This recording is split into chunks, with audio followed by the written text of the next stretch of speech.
welcome to our April the 16th regular council meeting. And at this time, I'll call the meeting to order. And just before we get in the meat and potatoes of the meeting, I would like to welcome the Mayor of Kingsville, Nelson Santos, and Deputy Mayor Hilda McDonald to our meeting. They're here officially, but welcome to you too. And also, this past weekend, possibly Friday, one of our longtime citizens passed away, Reg Clark, Harrow Colchester area, who has done many years of work on behalf of our municipality and others around the county, and he was put to rest today. So if we can remember him in our prayers, it'd be appreciated. And at this time, I'd ask if there's any declarations of conflict of interest. No, thank you very much. And I'll turn it over to our clerk, Mr. Auger. Thank you, Mr. Chair. Adoption of published agenda for this April 16th, 2018 meeting. Through you, Mr. Chair, just I have one change to the published agenda. Under 6.1, the academic achievement presentation to Town Financial Analysis Shelley Brown will be postponed to another meeting. Thank you, sir. Any other additions? Councilor Bondi. Thank you, Mr. Mayor. May we also receive the correspondence from one of our national unions for the Day of Mourning, please, and dedicate April 28th, our National Day of Mourning. Yes, for sure. Thank you. Anything further? Okay. Motion to accept by Councilor Rogers and Councilor Snively. All in favor? Or motion carries. 5.1 on the agenda, that the minutes of the regular council meeting of April 3rd, 2018 be adopted as circulated.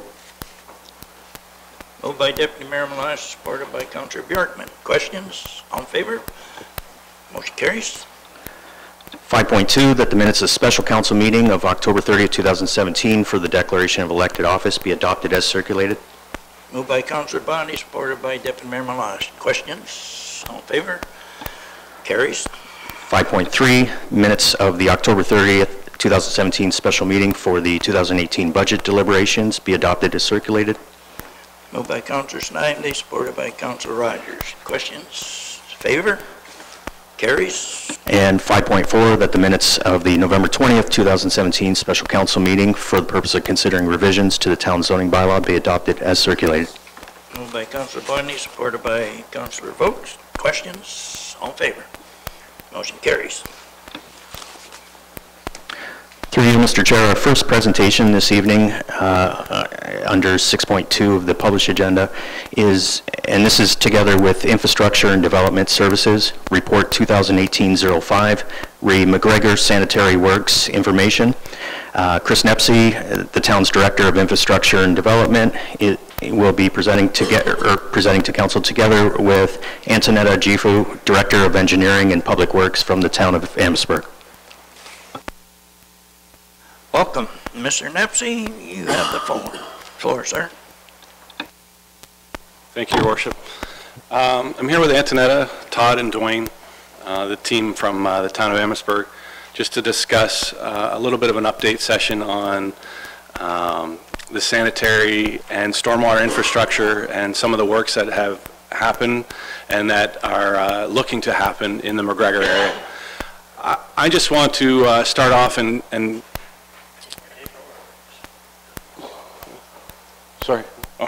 I just want to start off and go through a little bit about the infrastructure in McGregor, just a little bit of a refresh and a remind as far as how that system works and how it's evolved to work. So there's a sanitary, storm, and water system in McGregor. They're separate systems. The water and the sanitary system are owned and operated by the town of Amherstburg. So it's their infrastructure. People pay their bills and their water and their sewage rates to the town of Amherstburg. They life cycle, they repair, they maintain, they plan. Everything associated with that infrastructure is the town of Amherstburg's responsibility. The storm sewer systems, you've got the municipal infrastructure. There's about 1 kilometer of urban stormwater system there within the town of Harrow. Most of town of McGregor Center. Most of McGregor Center is municipal drainage. and it's in the Sucker Creek drainage watershed, which is part of the River Canard watershed, which is probably the largest watershed in Essex County.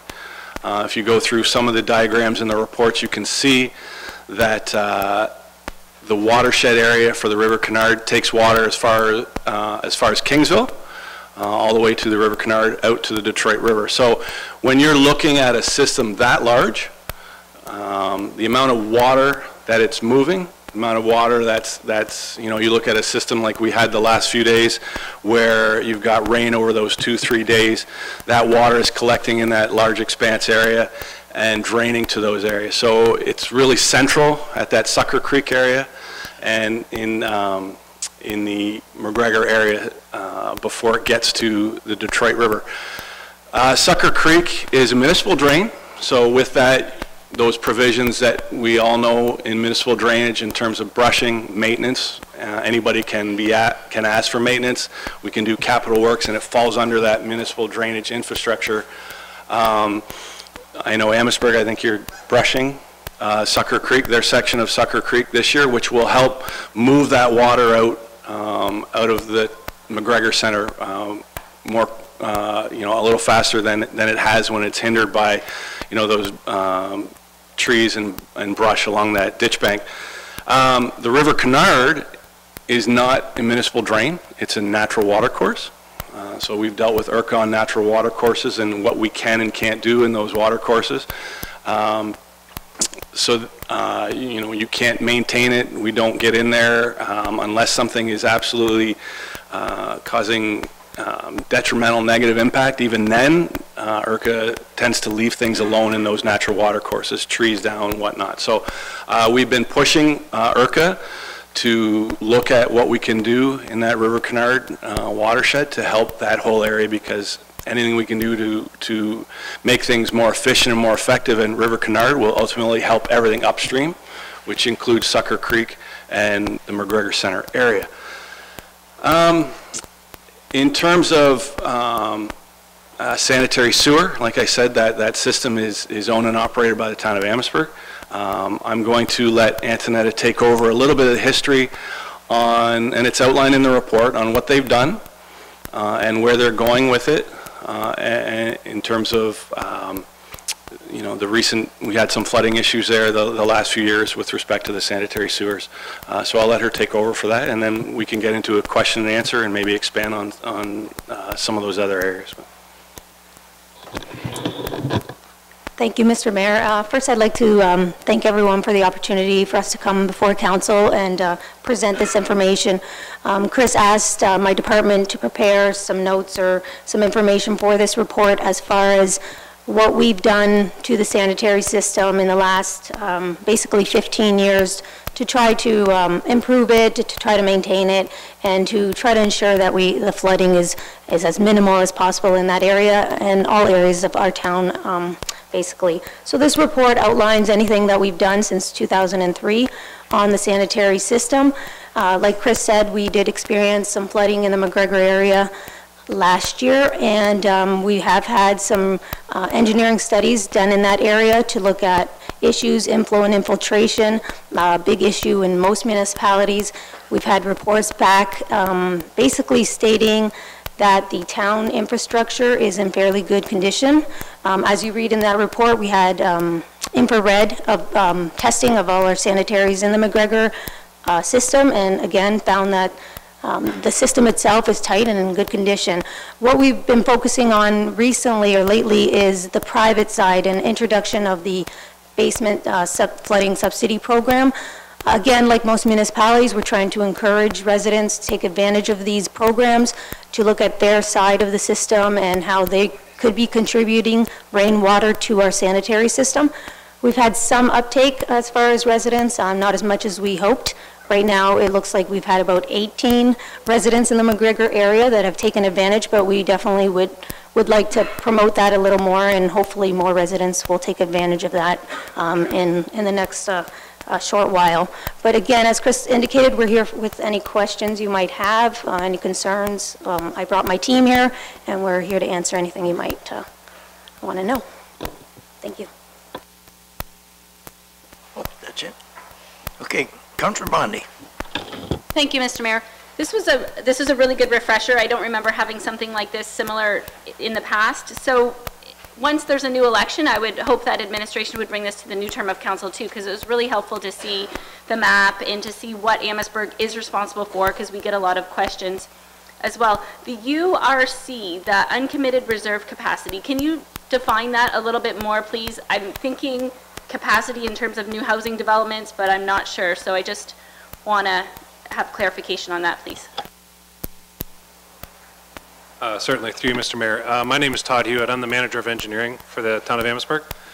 A URC is exactly that, an uncommitted reserve capacity, which is to look at your system and what capacity you may have to expand or add additional homes to it. It has a calculation through the MOECC that takes in the number of homes. It takes your average flow for the last 3 years and calculates basically what your safe amount of homes could be. Back in 2005, the town of Amherstburg took on a Class EA for the expansion of the lagoons. At that time, the housing market was lively. Lots of people were interested, and we were looking at a lot of people on the Amherstburg side for sure, and I believe on the Essex side looking to build. By the time, when it finished in 2007, the Class EA, it was determined that we still had at least 10 years capacity. Since that time, there's been little to no expansion of residential homes in that area.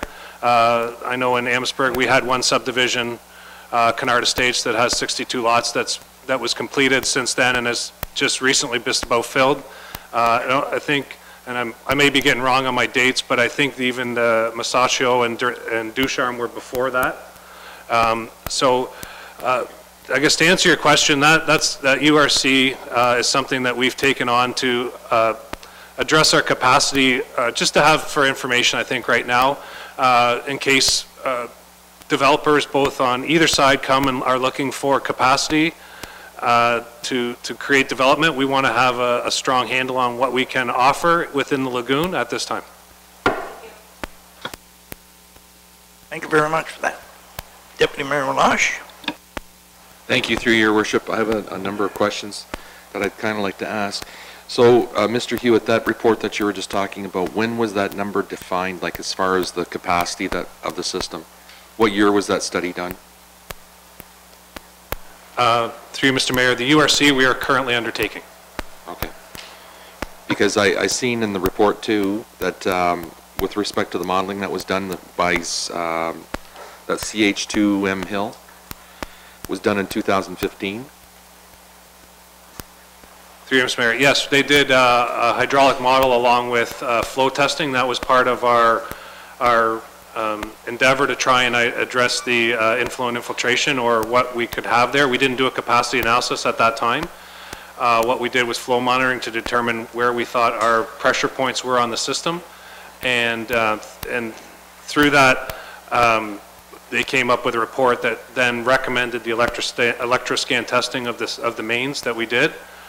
Again, which found very little infiltration. It's more on the inflow side.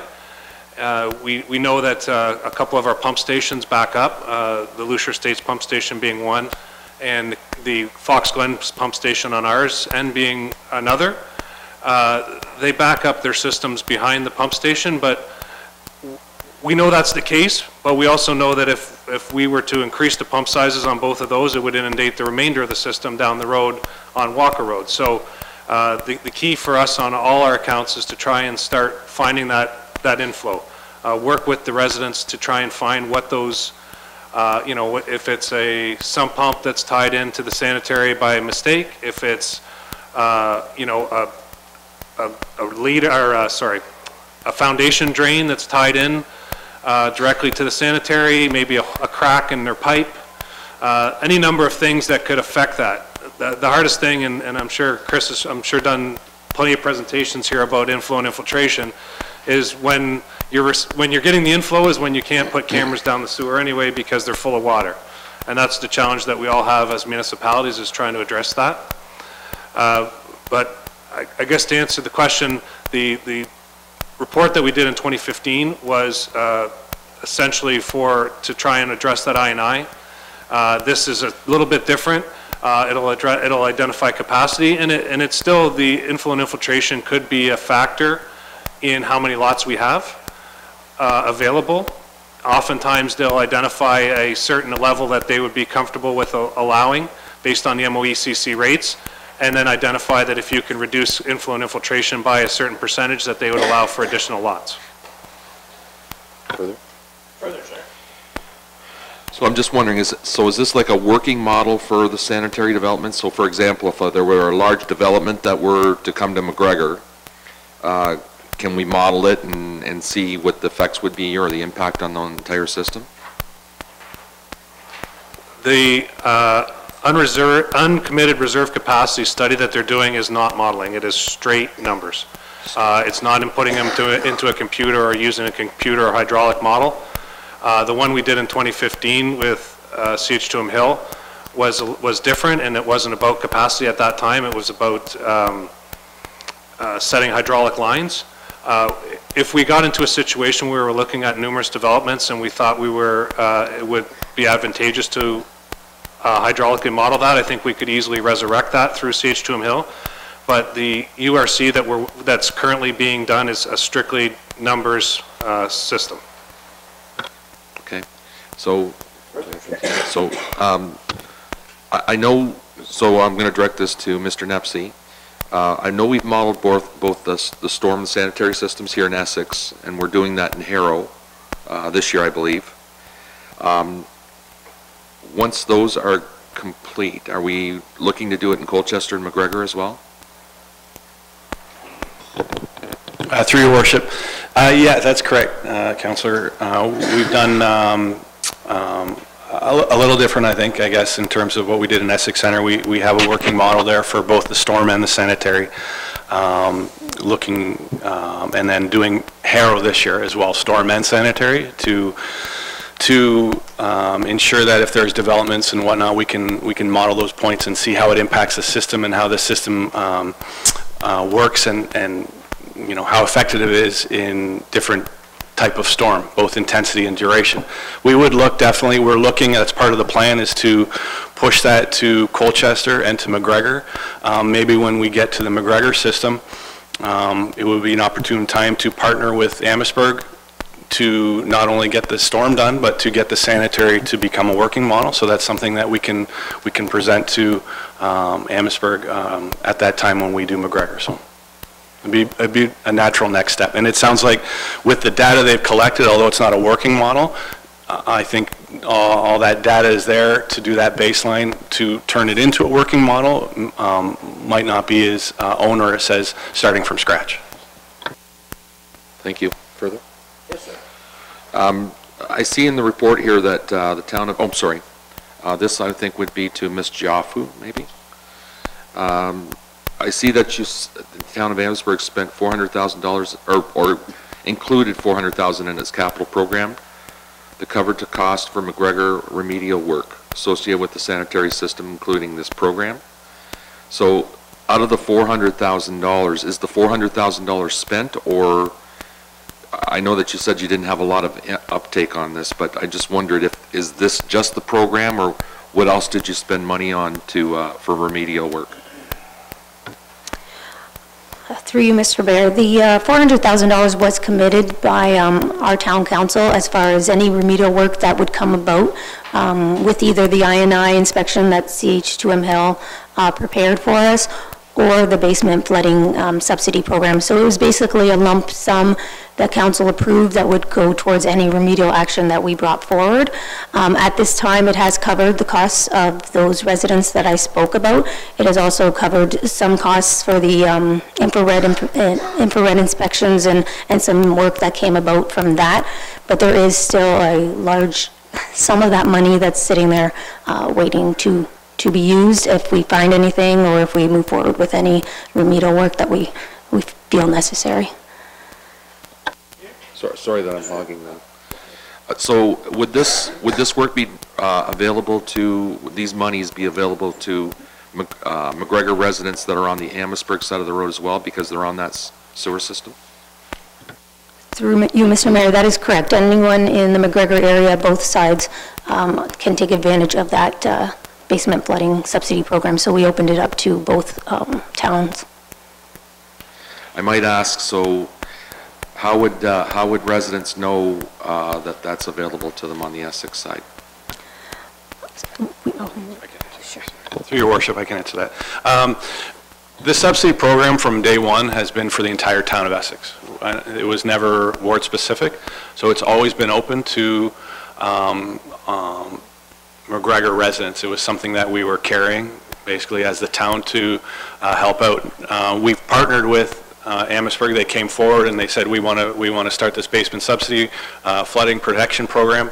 We said great, because it's Essex residents on a Amherstburg system. It's a little bit of a joint effort because it has to be our building officials that inspect the works, and then the money is coming from the Amherstburg sanitary fund. So it's on our website, it's on their website. So I think, yeah, by all means, I think between the two, that's something that we've done to promote it that way. Okay, thank you. Oh, sorry, just to add, when council approved our subsidy program back last September, we did have an open house. It was in McGregor. It was advertised, and it was fairly well attended, where we reviewed the subsidy program, the amounts that were available for residents. So we did put it out that way, but we do have it on our website as well, and we're thinking because of the uptake that we've received, we should probably put that out again, just as a refresher. Wonderful, thank you. Can I continue? So, Mr. Nepsey, while I have you here too, so Amherstburg's mentioned in here that they've got like almost $3.7 million sitting there as a reserve in their wastewaters management and projects as a reserve. And I'm just wondering, if you don't mind, what we have for Essex. Do you know? I don't know if you know that off the top of your head. I think that's for the entire town of Amherstburg, it says here, so. Yeah, the Amherstburg system is a unified system. Their wastewater rates are all, they all goes to one pot. Mm-hmm. For Essex, Jeff, I think it's around, last we talked, between 5 and 6 million, 5-point-something million in reserves. That's following the work. We spent approximately 4 to 5 million the last 2 years on upgrades in Essex Center. And we annually spend about $1 million on our sanitary system. So healthy as well in order to move forward with these initiatives. Okay, thank you.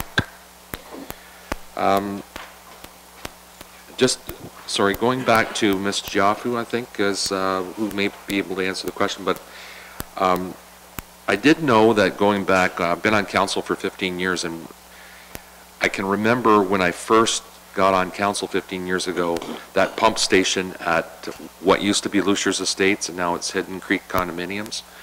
That pump station was an issue back 15 years ago.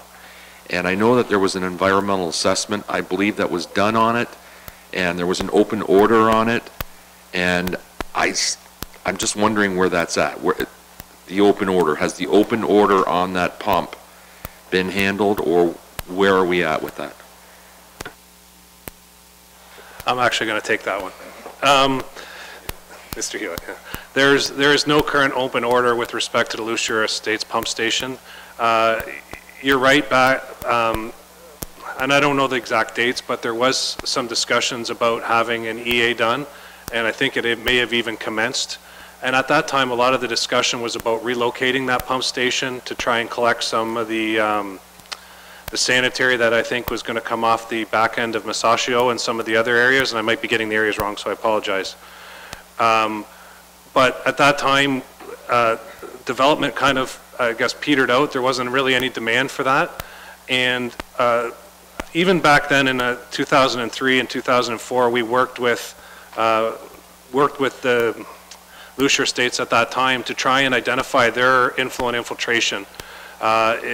It was and still is extreme. And part of the discussion about making the pump station bigger and having the EA was to allow it to pump more. The difficulty is that if you pump more, it only pumps down the line to another pump station that then you have to increase, which still doesn't get you capacity in the lagoons for that extra water. So the Lucia Estates pump station right now has been run by Aqua. We've made some improvements in the last couple of years, replaced some pumps, did some other things, made it a good working pump station. It pumps on a dry weather flow, it pumps and handles the flows with no issue. It's meant to service that Lucia Estates area, or apologize if it's called something else now, that's what we've always called it. And that's what it's sized for. If there's some demand for an additional load to go to that, and again, using the uncommitted reserve capacity as a guideline, we can look at expanding the pump station or moving the pump station. But at the time that was originally discussed, it was about development, and really the development in that area had petered out, so the EA really didn't make any determinations.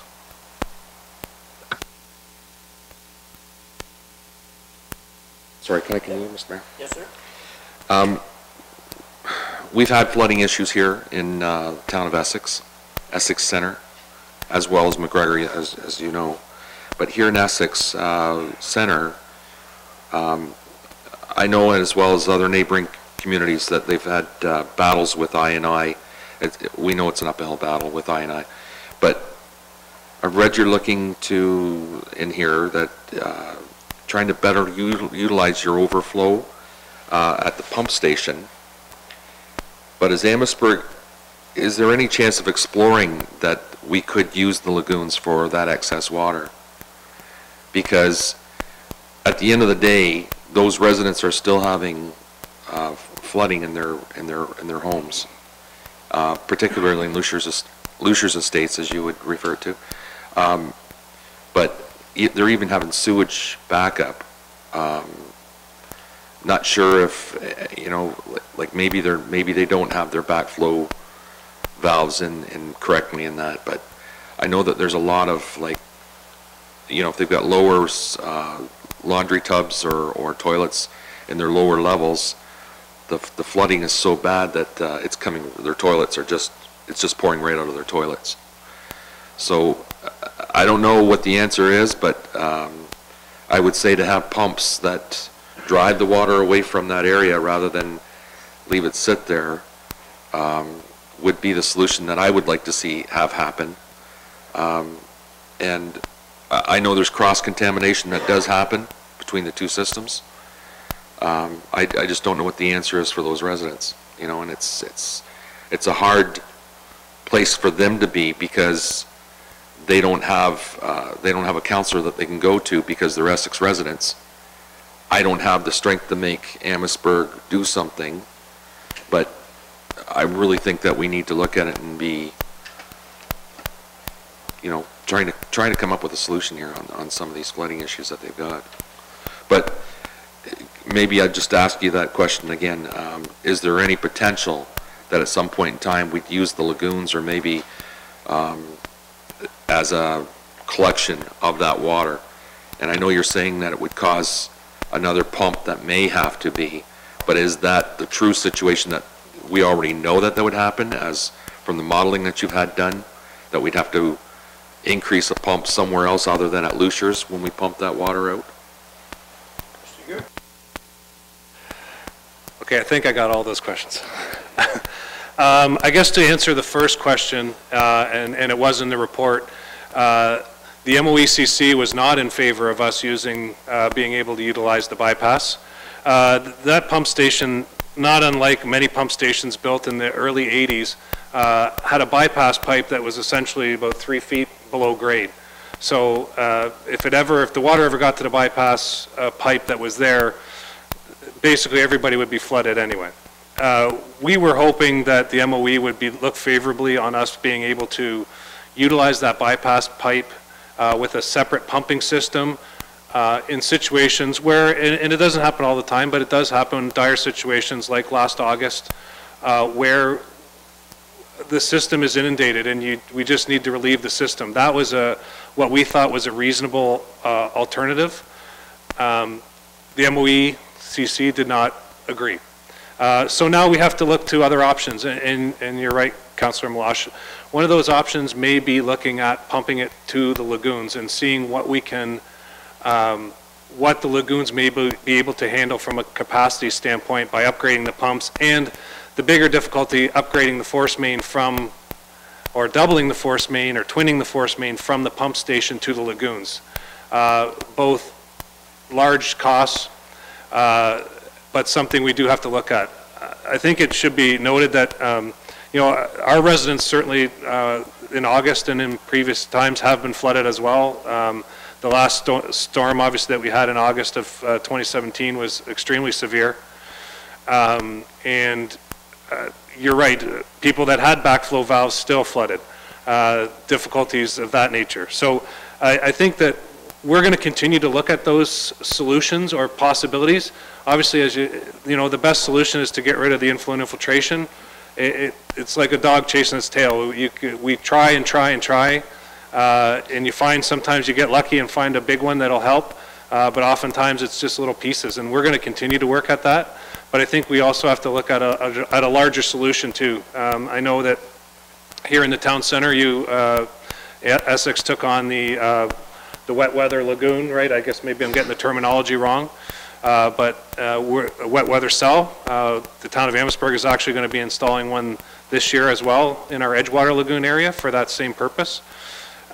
So those are the sort of creative things that I think that the MOE does like to see, where you can store it and treat it later versus pushing it right into the system untreated. So I think as we move forward, we're going to continue to look at those options. Those are big options with big implications. So, you know, we want to look at everything first, and again, one of the steps was to look at the bypass. That didn't work. Now we're going to continue to move forward and look at other options. Thank you, and this will be my last. Okay. So, I'm excited about what I'm hearing, but I know how things can get dragged out and dragged out and dragged out. I would, if at all possible, because I get asked by the residents of the McGregor area all of the time, and I'm sure your Councillor Leo Malash gets asked all of the time as well, what's going on. And he's probably on you all the time asking questions about this as well. So I don't have the ability to call you up and ask, but what I would appreciate is if you could maybe keep in contact with Mr. Nepsey. Mr. Nepsey, if I can use you as the point person, like maybe every 6 months to give us an update as to where this is going. But I can tell you right now, if it means increased cost to that area, I can tell you right now, the residents there are going to be thrilled to pay the extra money to make sure that they don't have these flooding issues because of the cross-contamination. And if it means putting in a third lagoon or whatever, if that's an option, and try and get some of that water out of there, that's a huge push to getting an answer here. So I appreciate you both all coming out this evening. I appreciate the answers and the honesty, and let's hope that we can get a solution for these people in the near future. Thank you. Thank you for that, Rich. I now have Councillor Bjorkman and Councillor Vokes. Thank you, Your Worship, through you. Thank you very much for the presentation. It's great information for our residents to have. If so many people are asking questions and they don't know where to go, they don't want to call their counselor, they don't read the websites.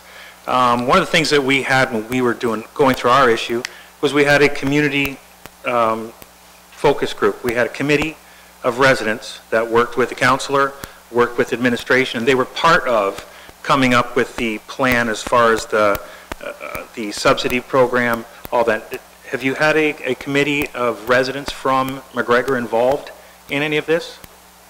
Be my first question. Through you, Mr. Mayor, no, we've never had a committee similar to Essex. Okay, and to that, what we found was you had residents that were engaged. They talk to their neighbors all the time. They're on Facebook. They're Facebooking each other. We got more information out because we had that committee than anything we could put on our Facebook page or on our website. So if you're looking at updating your plan right now, and maybe that's the next thing is you haven't had that much uptake, I would strongly suggest finding a way to get residents involved in that with the committee, starting a Facebook page, getting them talking about it. They will get more information out than we can ever do administratively. So that might be a way to get that information out that you can get more uptake and get people to start putting in those backflow preventers and helping themselves. Just the amount of work you've done, the smoking the systems, the flow monitoring, just the numbers that are here, there's $1.5 million been spent, and some of them don't have dollars attached to them. So you've been spending good money, you've been working hard to get this done, but your residents need to hear, they need to know that that's happening. There's a lot of confidence built there, and that people will be patient when they understand something is coming. So if I can encourage you that way, in a way to get that word out and share that with your residents, otherwise I think you've been doing a great job for us here. So thank you very much for bringing that presentation. Thank you, sir. Councillor Votes. Thank you. I'm going to, actually, everything that Deputy Malash had asked, especially, and I want to reiterate, especially in terms of Lucia Estates, what we all know as Lucia Estates. That's been living heck for this man. It's been more, just as much for us, but as a result of him being a representative for that area, he's taken a beating over it. And I think collectively as a council and collectively as a dividing municipality with Walker Road being that line, we should rise to the occasions of both needs. And if there's a way we can collectively find ways to alleviate those flooding strains that Lucia Estates is seeing, then we should be doing that. I think it's healthy. I think it's healthy. There would be no backlash. And I'm certainly not going to try to be an engineer here, but my suggestion would be as we look at the data reports from a 3-mile radius of downtown McGregor in terms of flooding, then we look at the cost to enhance that ability and opportunity, and we share that between Essex and Amherstburg, because the study is showing that this radius of houses within this, every time there's that 100-year storm, they flood. And that's a big one for us. And whatever that cost is, it's the cost. We all have a tendency to shy away from costs and tuck down a little bit, but we should rise to the occasion. We should take opportunities of the advantage of having those storms to improve for ourselves. So I'll leave it at that. But one thing I want to say, when I see Amherstburg sitting before us tonight, it's so extremely, it's a great harvest. And I'll tell you why. Is because I too have shared the same amount of time on council as Deputy Mayor Malash. And I've always pursued having those ongoing discussions with borderline municipalities. I see Mr. Santos in the audience with us here tonight. I see Amherstburg here with us tonight. So I just seen Tom Bain leaving tonight. I had the chance to briefly speak with them. So I really would like to continue those talks all the time on those dividing lines, whether it's Walker Road, whether it's Arnertown Line, whatever it may be, and share those responsibilities. Because we don't do that. We kind of hush, in a hush fashion, say, and we've heard it many times, who's going to take the responsibility for it? But if we collectively met bi-monthly with municipalities to understand the concerns and the wants, then we could come up with a responsible way of endeavoring to financially support that. So I'll leave it at that. I got great appreciation for you being here tonight, Antonetta, in sharing that with us, and obviously your team, and obviously Chris, having that collective working relationship. It's probably one of the most healthiest things I've seen in terms of council striving to enhance things for their communities, that being yours and ours collectively. So thank you for being here. Thank you. Is there anything else from administration? Or I should say council members. How about our youth members? No questions? You're not getting flooded or anything like that out your way? Okay, thank you very much.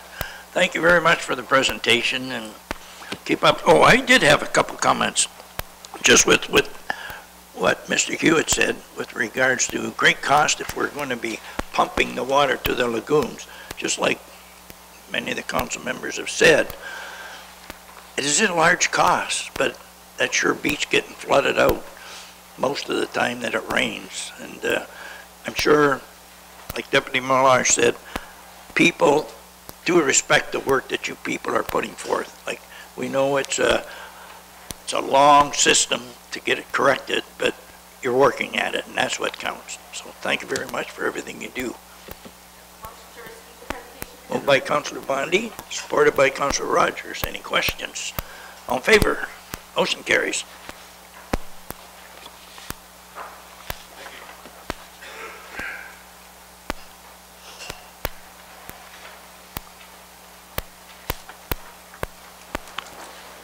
.3 on the agenda as a delegation is Mr. David Bryan from Academy St. Cecile International School. Mr. Bryan, together with his students in attendance this evening, are here before council to provide information and ask for participation in a community outreach project to record and publish a digital map of the lost cemeteries of Essex County. I believe on behalf of the delegation, Victoria Hung and Jason Lang will be presenting this evening. Welcome. Brian, I almost said Mr. B. Okay. Thank you, Mr. Mayor, councillors, ladies and gentlemen. Thank you for having us here for us to show us your proposal. I am Jason Leung. I am the representative of the grade 12 history class of Academy St. Cecile. This is Victoria Hong, representative of the grade 11 geography class of Academy St. Cecile. This is Queenie Wu and Anson Leung, creators of the website that you see on the screen right here. So, the project that is jointly being carried out now by the grade 12 history and grade 11 geography class is a project to record and publish a digital map of the lost cemeteries of Essex County with a focus on black cemeteries. So, Southern Ontario, especially Essex County, is unique in that it is where a lot of escaped slaves from America and freed men and women settled after coming over to Canada. Given Southern Ontario's given Essex County's proximity to the United States, so these black communities, they lived within Essex County, and there are a lot of black cemeteries located in Essex County, which sadly have been overlooked. So we are using geotechnologies to record the headstones found at 4 cemeteries for now in Essex County: the Central Grove Church Cemetery, the Gilgal and Taylor Cemetery, the Harrow British Methodist Episcopal Cemetery, and the St. Mark's Cemetery. Located, you could see these cemeteries on the proposal. So we believe this digital project that records and documents the lives and the stories of these African Canadians that lived and died in Essex County is important, because it would help African Canadians today, and it would aid them greatly in discovering their ancestry and discovering the stories of their forebears. So, we're here to ask the council to consider hosting a link on their official website to the website seen here, so that our website and the information that we provide through this project would reach a wider audience and would help more people.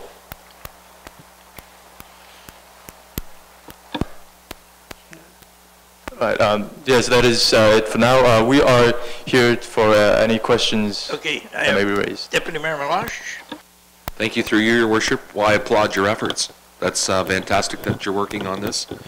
And what I'd like to do at this point, once council has an opportunity to ask any questions, is perhaps have our assistant planner, Rita Jabor, have a few words to give council some advice on this, what her thoughts are.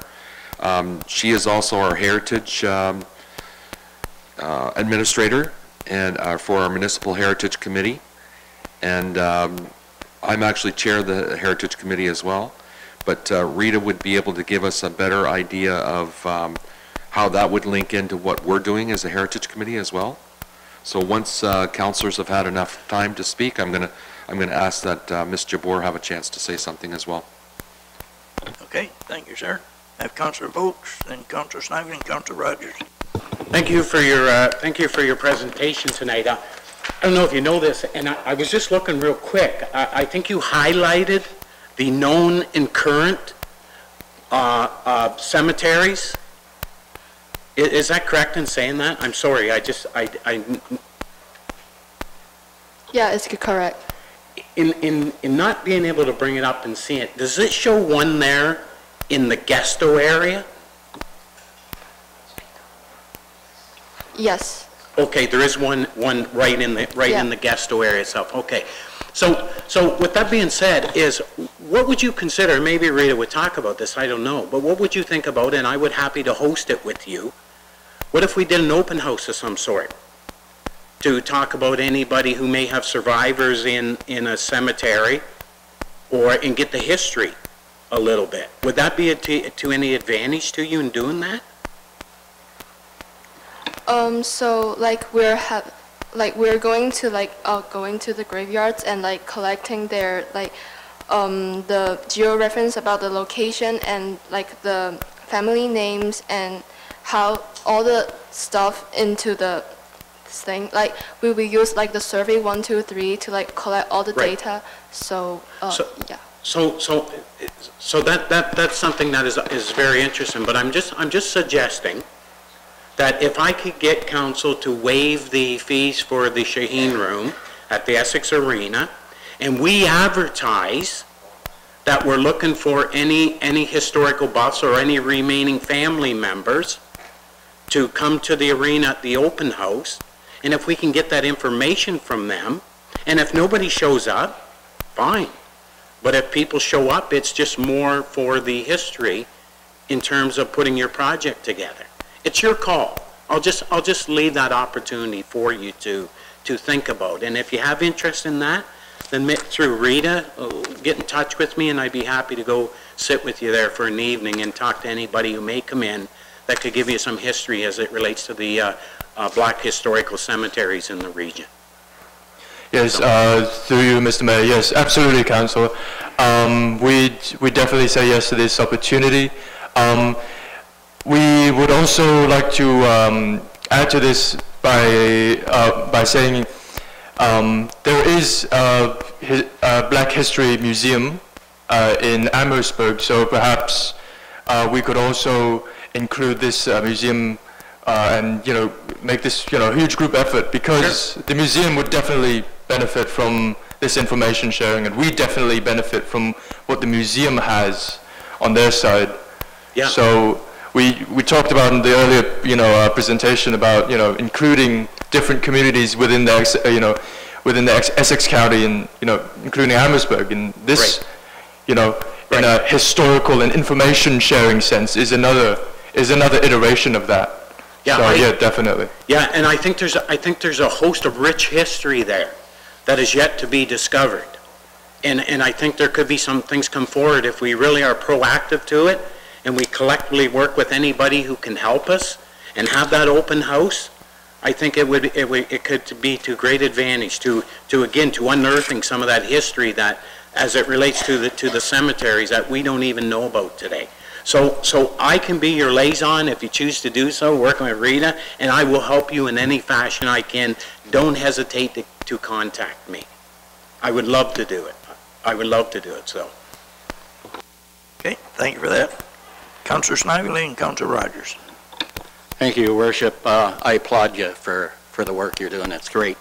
Just a quick question to Nelson.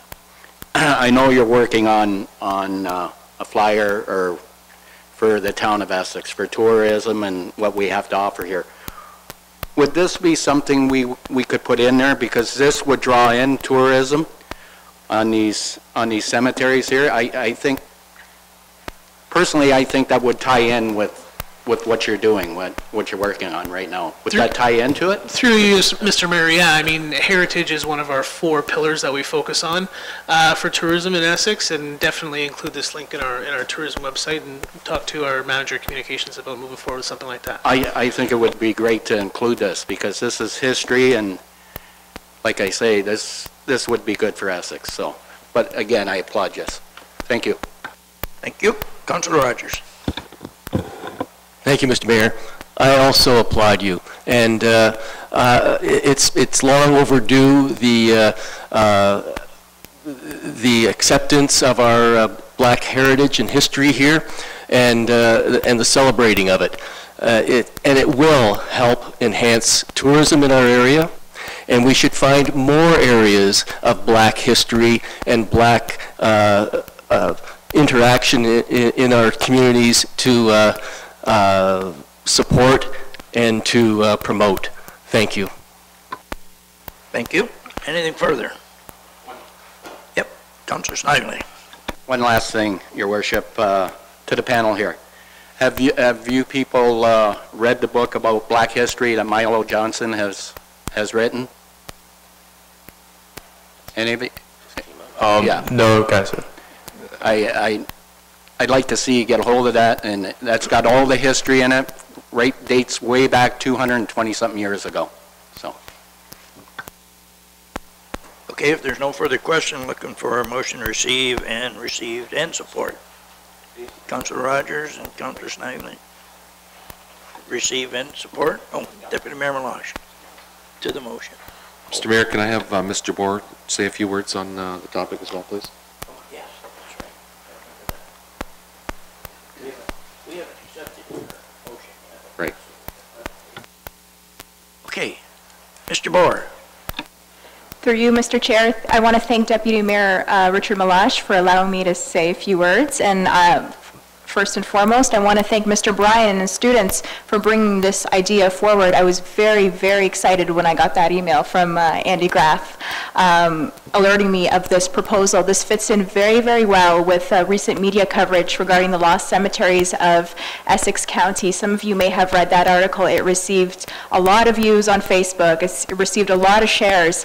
Those 3 cemeteries, the Central Grove Cemetery, AME Cemetery, and the St. Mark Cemetery that were identified in that article are within the town of Essex. The town of Essex is very rich in black history, again, due to our, especially in the south, due to our location, you know, with Lake Erie. So Mr. Bryan and his students, the project that they're proposing before you tonight fits in very well with what the Heritage Committee has recently done, and that is reopening their cemeteries file. We have actually invited Elise Harding Davis, the historian noted in that article, to come out to our Thursday, April 26th meeting to just discuss some of the information she has on these cemeteries. I know Mr. Bryan and his students have been working with Ms. Harding Davis on this project as well, and she is a very prominent local historian. She was the person who advocated for the designation of the Harrow BME Cemetery back in 2013, I believe. So I want to invite Mr. Bryan and his students to that meeting if they can attend on Thursday, April 26th at 5 p.m. And if you want more information on that, you can contact me. Mr. Bryan has my email. But again, I just want to thank you. I want to thank you again. The town of Essex is working to grow their heritage profile. Recently, we've launched a heritage grant program. We've launched a heritage plaque program. We've designated more than 10 properties under the Ontario Heritage Act. We've listed more than 15 properties on our heritage register. We understand the social importance of heritage preservation as well as the economic importance, and we're really trying to leverage that. So thank you again for your efforts.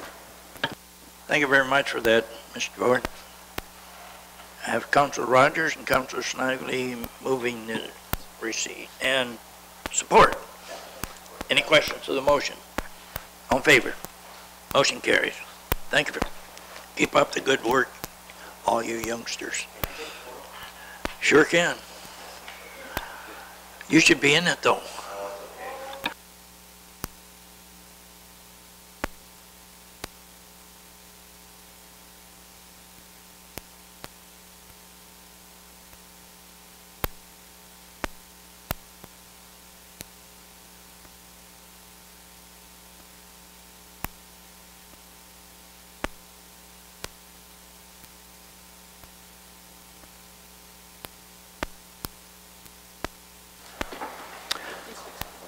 6.4 on the agenda, under delegations, is a delegation from Mark and Jen Nenadoff from 155 Talbot Street South.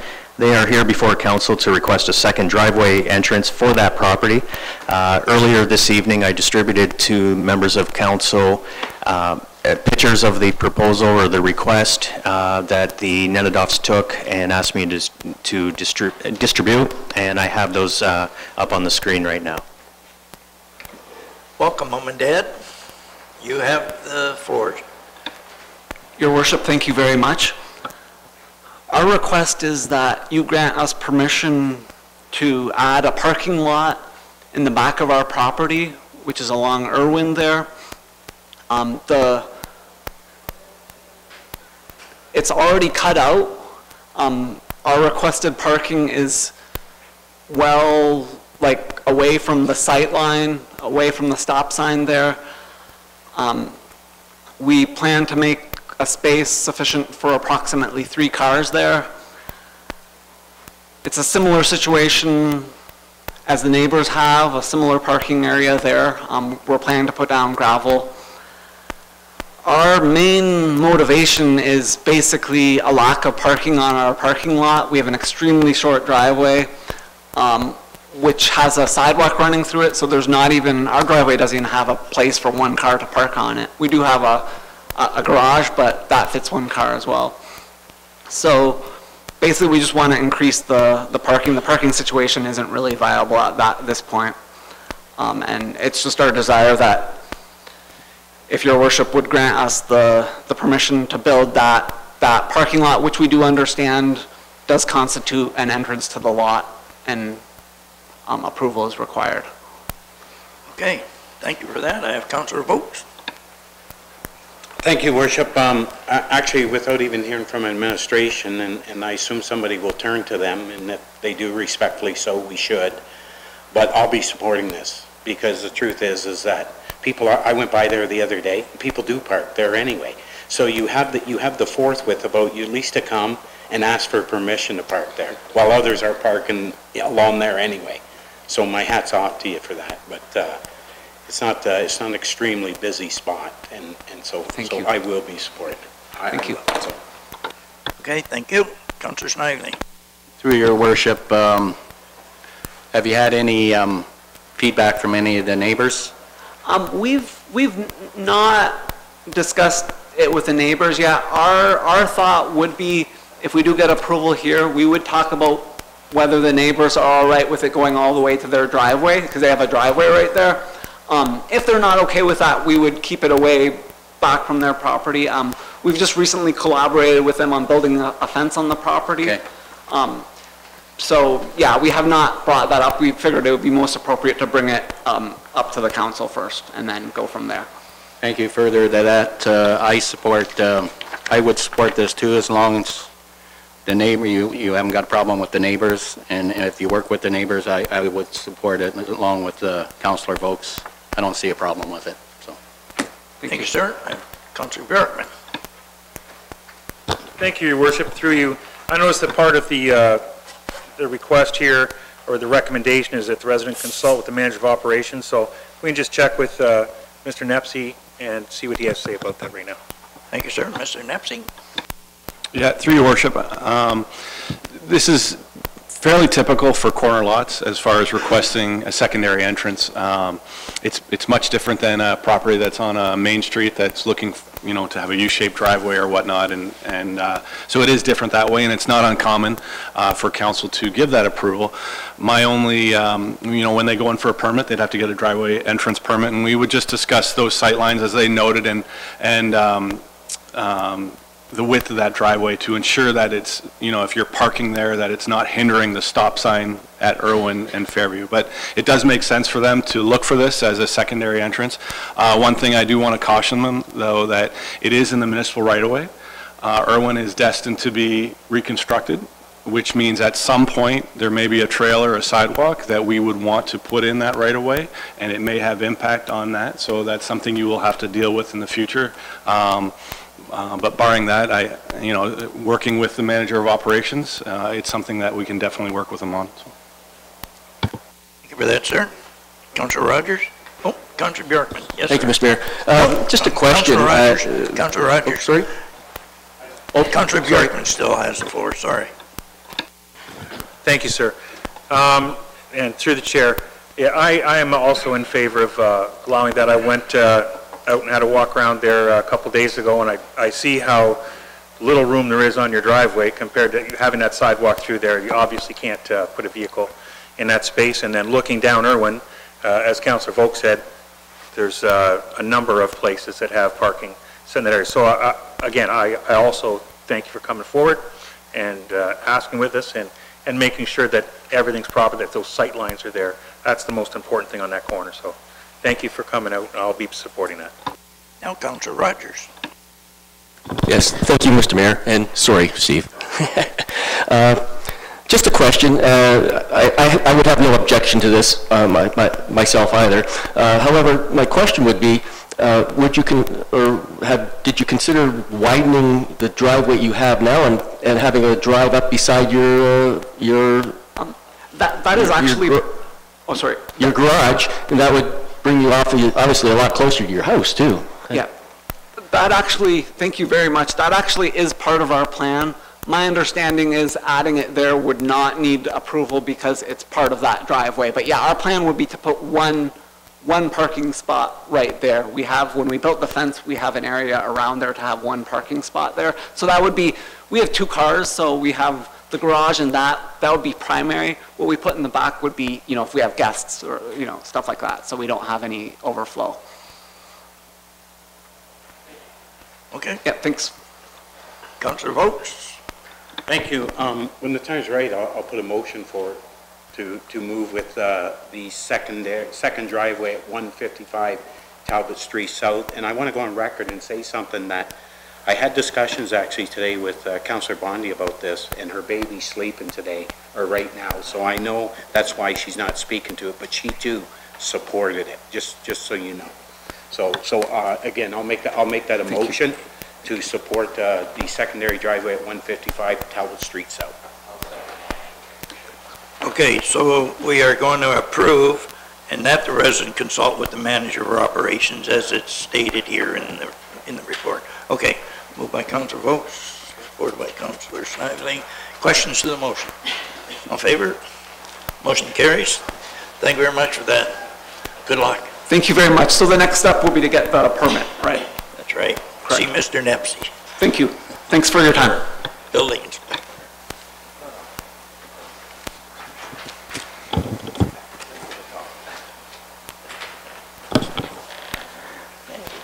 Through you, Mr. Chair, our next delegation this evening is Rodney Bouchard, manager from the Union Water Supply System.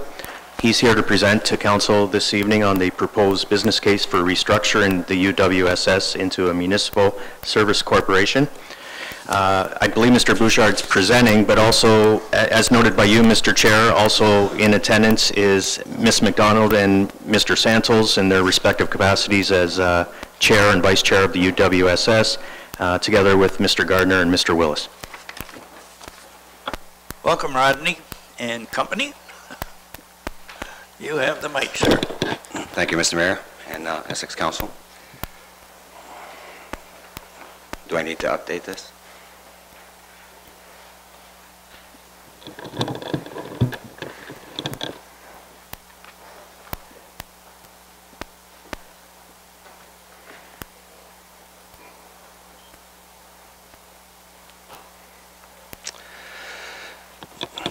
Thank you very much. So it's a long presentation. I'm going to try to get through this pretty quickly, but basically the reason that we're here is basically to ask the owner municipalities, the councils of the owner municipalities of Union Water Supply System to adopt a business case to allow the restructuring of Union Water Supply System into a municipal services corporation that would be owned by the 4 owner municipalities. So I'll go through a quick presentation on that and basically give a little bit of history to provide some context. So basically, for those that may not be fully aware of what Union Water Supply System, I'll just give it a little bit of history. So basically, Union Water Supply System was commissioned in 1960 by the Ontario Water Resource Commission, which was a provincial agency. And the original participant, it was an area water system. It was designed to provide water to multiple townships in the area and municipalities. So the original participants included Town of Leamington, Essex, Town of Maidstone, Gosford North, Township, Gosford South, Marseille, and also H.J. Hines in Leamington. Kingsville and Township of Rochester joined in 1970.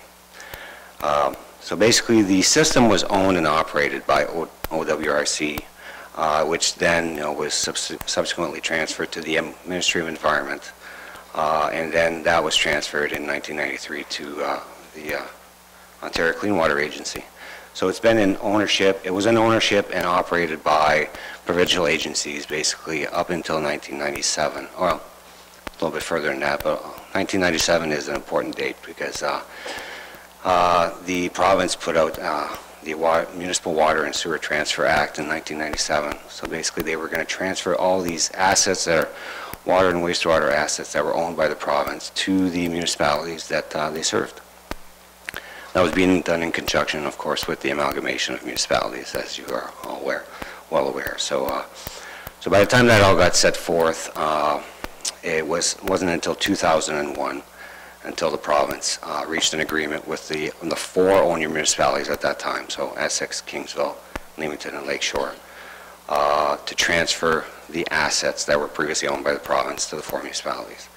So January 2001, that was transferred over in what the document is called the transfer order for the Union Water Supply System. And that transfer order stipulated how things would be operated and managed. So basically, since the 4 municipalities, it'd be hard for 4 municipalities to work together to basically run a water system.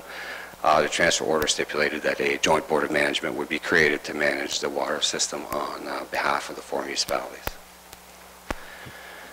This slide is a little bit important because it shows how the system was created.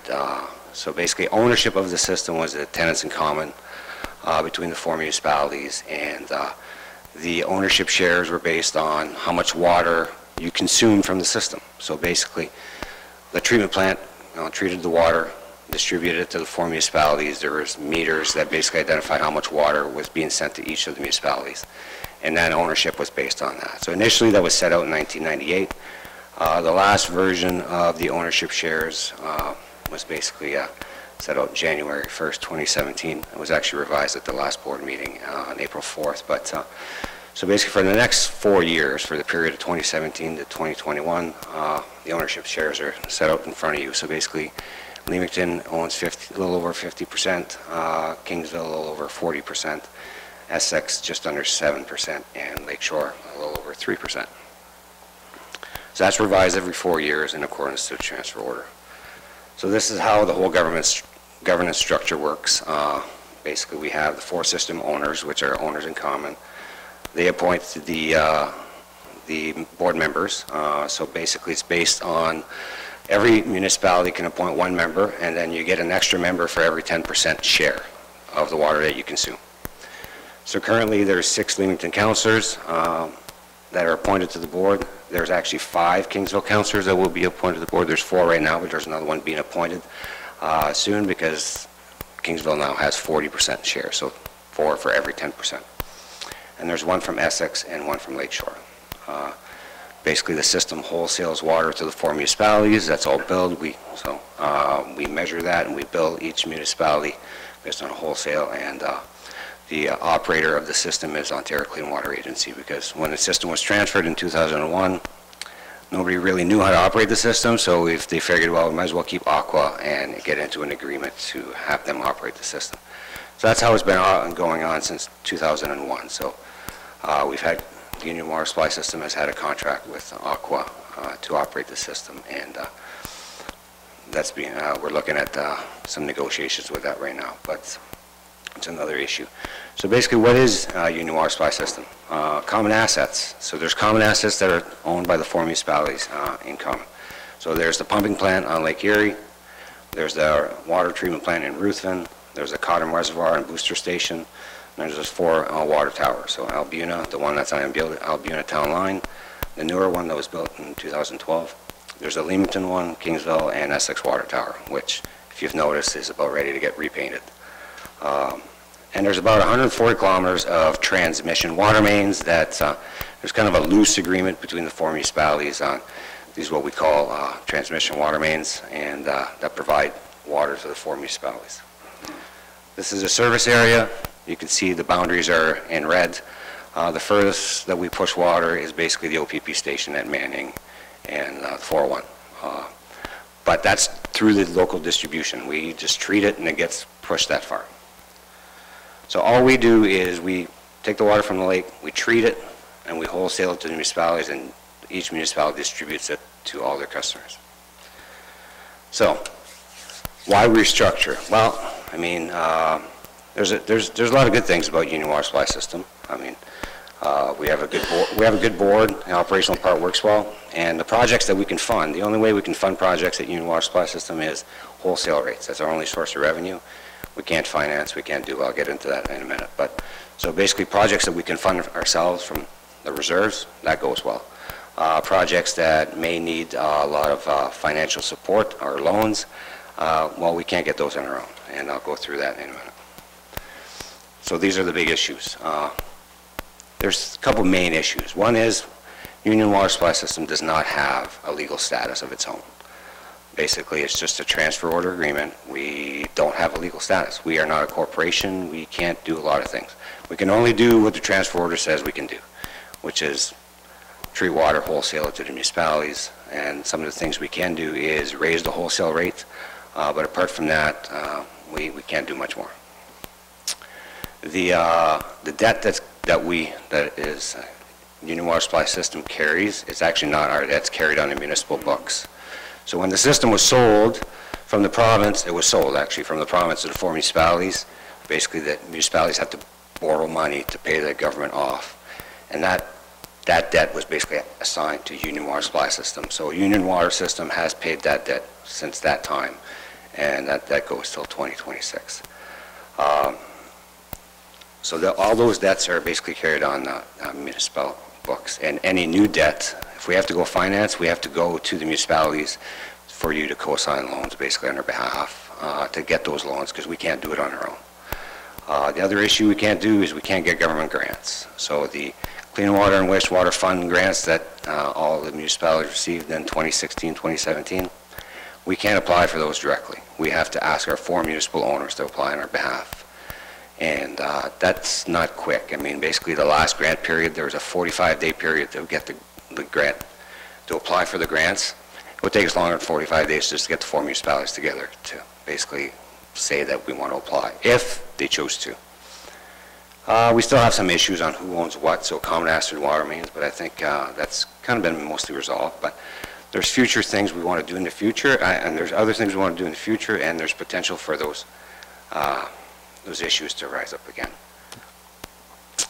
It's not the first time we've looked at governance review. It was started basically 10 years ago by my predecessor, and so there was a 2008-2009 governance review that was taken with the 4 municipalities and staff and the board, and basically nothing really moved forward at that time.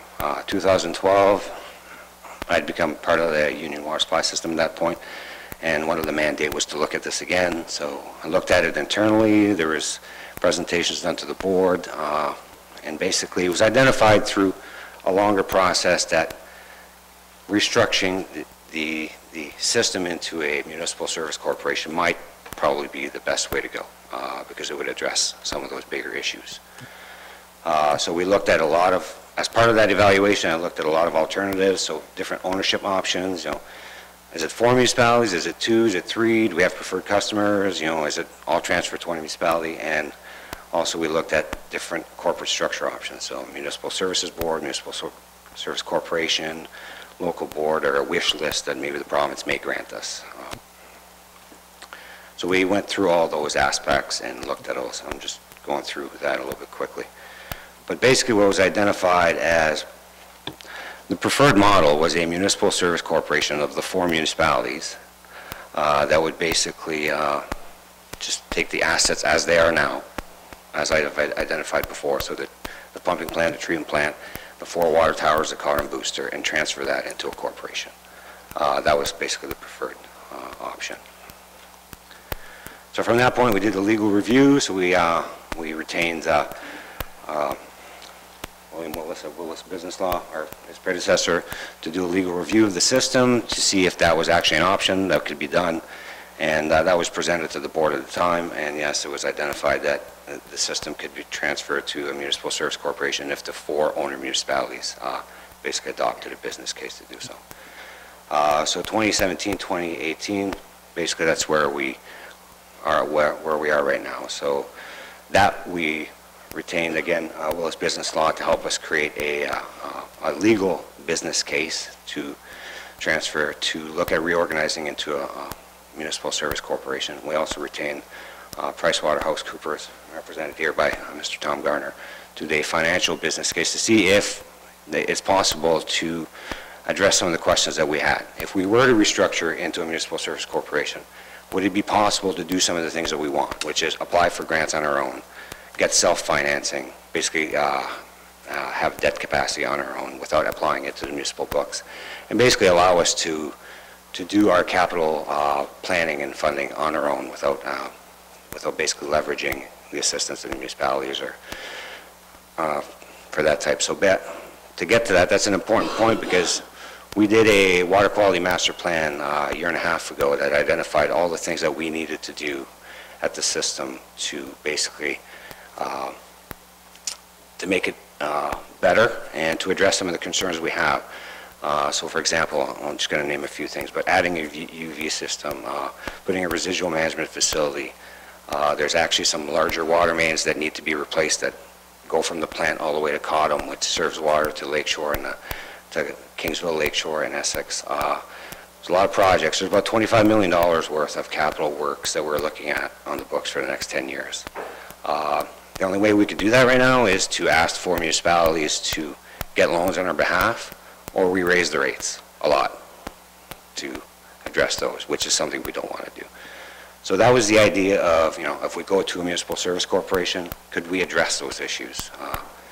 And it was basically identified through the financial business case and the legal business case that we could. There is financial models out there that PricewaterhouseCoopers looked at that could basically address those questions that we could. But the first issue is, if we just create a municipal service corporation, we can do a couple of things right away. One is we can apply for grants immediately once they're available without waiting. Another thing is, and then we can develop the financial plans to basically help us become credit worthy and get our own financing. So that's the aspect of the financial part of it. But basically the legal review and the financial business case indicated that we can achieve what we are looking for. And basically that's just to grab the existing assets that is Union Water Supply System and corporatizing it, and that's it. Nothing more than that. There's, if you look into the financial business case, it identifies, certain things that may have to be done on a financial side to achieve that. But that's all things that are done after the corporation is set. It's not things that are done. These are things that, they're agreements that get crafted between the new corporate entity and the municipalities to make sure that it's beneficial to both. What we're not asking for here is not, okay, let's create this and we're taking over everything and we're leaving with that. That's not what we're asking. What we're asking is, we want the 4 municipalities to adopt a business case to allow us to create the corporation. And from there, that's the shell. From there, we craft agreements with all the municipalities to basically transfer the existing assets, to make sure that we have agreements with the municipalities on service levels. So if there's a water main that needs to be repaired, who addresses it? Right now, that's all informal, and a lot of times it gives us issues. So that would be a formalized process. But ultimately, the corporation ends up being owned by the 4 municipalities, and the same share level that they're owned now. The new corporate board would basically be a board of directors, but it would be the same representatives as they are now, same levels. Nothing changes there. The municipalities would still appoint the board of directors, still at basically the same process that we do now, so based on a 10% share, 1 for everyone and then 1 for every 10%. It would be reviewed every 4 years. The shares would be reviewed every 4 years as well. And day-to-day operation would be, a staff that's appointed by the board, which is the same thing that operates right now. Board meetings suggested we keep them open to the public. The new corporation, being a municipal service corporation, we'd have to follow all the municipal act requirements, such as MFIPA and transparency requirements and all that. So that doesn't change. And one of the things that we're looking at is the board would retain the ability to set the wholesale water rates as we do now. But the availability for us to create a financial plan that we can fund ourselves would likely mitigate any large increases in water rates in the future. And you never know, it could actually, well, I don't want to say it could actually be lower, but it could be no increase in water rates for quite a while if we can do that. Aqua would remain basically as the operated entity for the time being, and it could be for a long time, but we would keep that agreement going.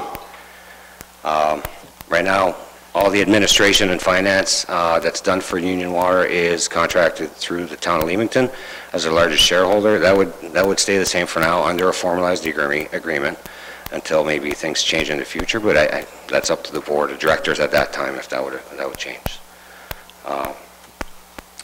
There's one thing here that if you look at the fourth point, this is part of the financial business plan, and that's not something that gets adopted right away. That's something that's worked towards, but one of the things, and Mr. Tom Gardner could probably answer questions to that aspect, one of the things that may need to happen for Union Water Supply System, Inc., if it were to be formed, to be creditworthy, is that we'd have to have a connection with the end user.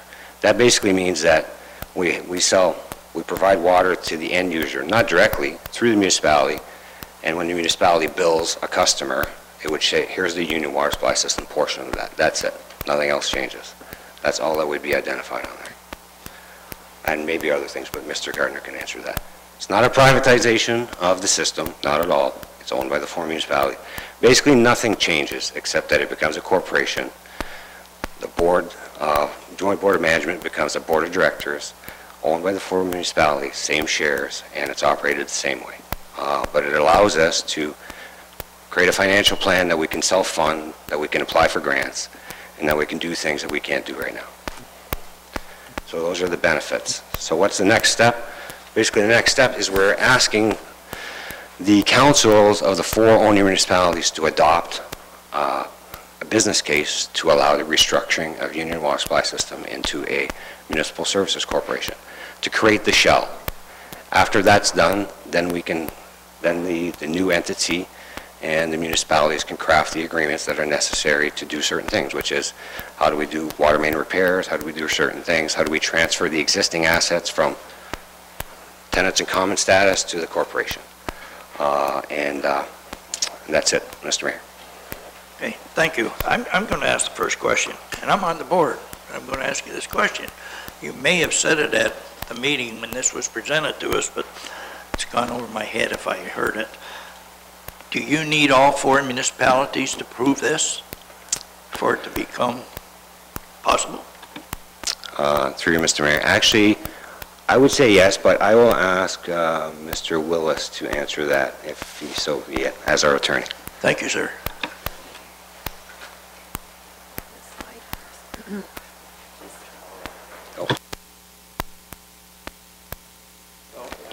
There we go, that would help.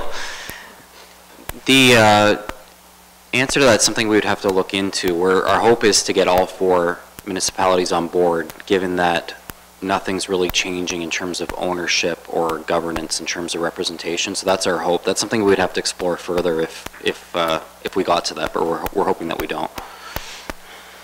Thank you very much. Council, questions of Rodney or any of the other members? No? Okay, well, we have a motion. We need a motion to receive, and there's a follow-up that Council direct administration to review and report back to Council recommendation pertaining to proposed business case for restructuring Union Water Supply System into a municipal service corporation as set out in the report received at this meeting. Councilor Bundy, Deputy Mayor Malash, any questions to that motion? Yes, sir. From administration, they can check into it more. Any other questions? I don't believe, Rodney, I believe that we approved this as a board. We recommended that we bring this to these people because we thought it was the right thing, right? What's that? Do you want me here? I'll let Mr. And I shouldn't allow you to speak. Thank you. Yes, exactly. Part of the process from the board was that we go to each municipal council and present what we're presenting as, business as usual, just moving to this corporation. The intent now is we've presented at Kingsville Council last week, and council supported moving forward in principle, noting that there will be an agreement that has to come back for further consideration and approval to come forward. So tonight we're here before members of Essex, seeking again for support in principle generally, so that we can move on to the next two councils. Next week, next Monday, we meet with Leamington Council, and then we're also meeting with Lakeshore Council next Tuesday to review, obviously, the requests that are before us. So as we go, from council to council, we're hoping we get the collaboration continuing so that we can move forward with the potential move. Because again, nothing is changing. It's business as usual. We're not looking to take over any more assets. We're just trying to basically formalize the system that we have been in operation for the past 20 years that I've been involved with Union Water and how it's evolved. But more importantly, it actually takes off the shackles that the board has in terms of trying to access grants and dollars through the provincial governments and programs. As Rodney spoke to it, by not having that ability or recognition as legal status, we have to go to each individual municipality to say, hey, would you apply for us on this grant proposal, noting that a lot of the recommendations and requirements under the new grant programs only allow municipalities to put their priority projects first, and they may not necessarily put a regional plant or a regional requirement of a water service as one of your top priorities, which is rightly so, and that's been the challenge as a board. By moving to this corporation, it provides us that opportunity to apply for grants individually. So when you see those, clean water, wastewater grant funds that are available, there's an opportunity for us to now apply as an agency, as a board, to get those same dollars. So when Essex received about $3.2 million from that fund last year, and Kingsville had 1.3, and I can't remember Leamington's funding amount. When our board, as a region, applies, we may be able to get some of those grant dollars that takes the pressure off of our water rates that eventually get charged back to your users. So in a nutshell, that's where we're at, and the process is that we're going to continue to try to get the message out and try to come back and get support for this, so that at the end of the day, everyone benefits from the new amendment. Go. Any questions, Council? No. All in favor of this motion? Opposed? Motion carries. Thank you very much. You got through it real fast, Rodney. Good job.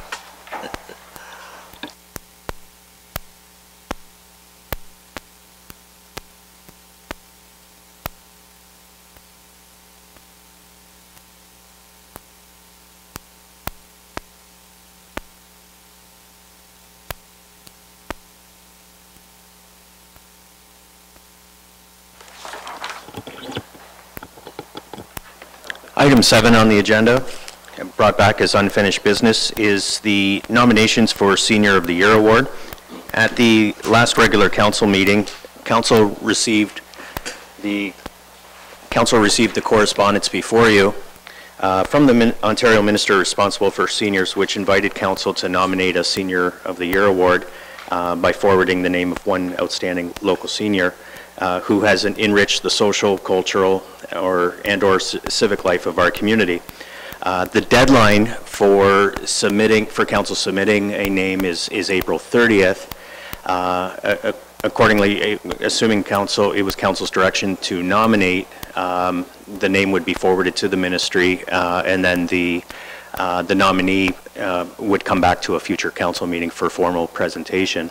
To date, administration has received 2 nominations for council's consideration, and we brought this back as unfinished business for council to consider whether they wish to make a nomination this evening. Councilor votes. When the time's right, I'll put a motion for that we recognize them both. It's only 2 people. It's not 20. I know the rules say 1, but I'm going to say 2. Why not? It's 2 people. They work hard. They're obviously acknowledged. If it was 6, 4, 5, 6, then we'd kind of be forced to do. But it's only 2 people. It's not a huge cost consideration. It's both just a humble recognition.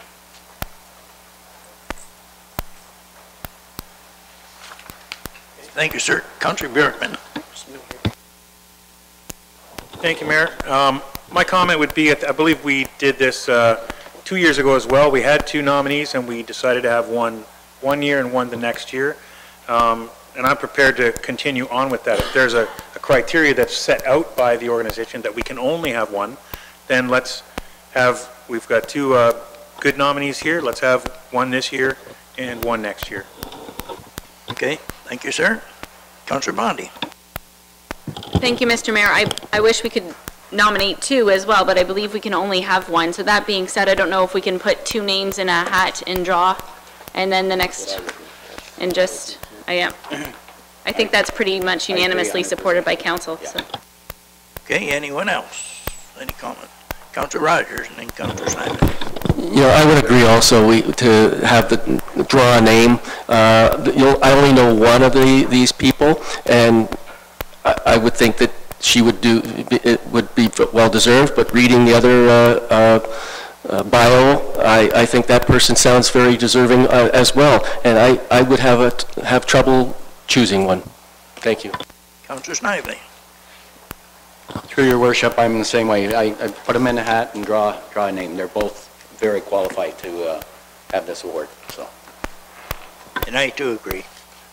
We have our clerk writing up a couple names right now, so he can stick them out here, and Deputy Mayor Malash, who can't see them, just let him pull one for this year and one for next year here. Okay. No arguing. You can't be arguing.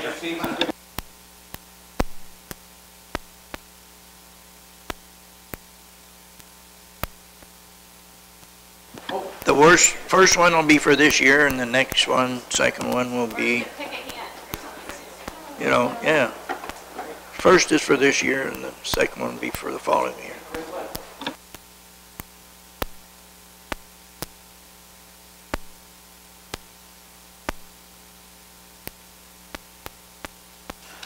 So council's nominee for Senior of the Year is Diana Dennis. Yep.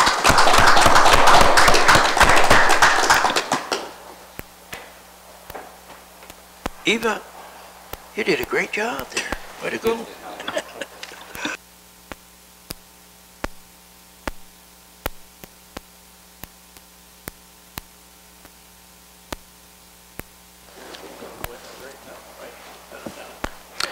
Item 8 on the agenda is reports. 8.1, Planning Report 2018-13, re Colchester and County Road 50 Community Improvement Expansion. Oh. Thank you. Oh, by Councillor Bonnie, supported by Deputy Mayor Malash. Any questions? All in favor? Motion carries. Thank you for that, Mr. Chair.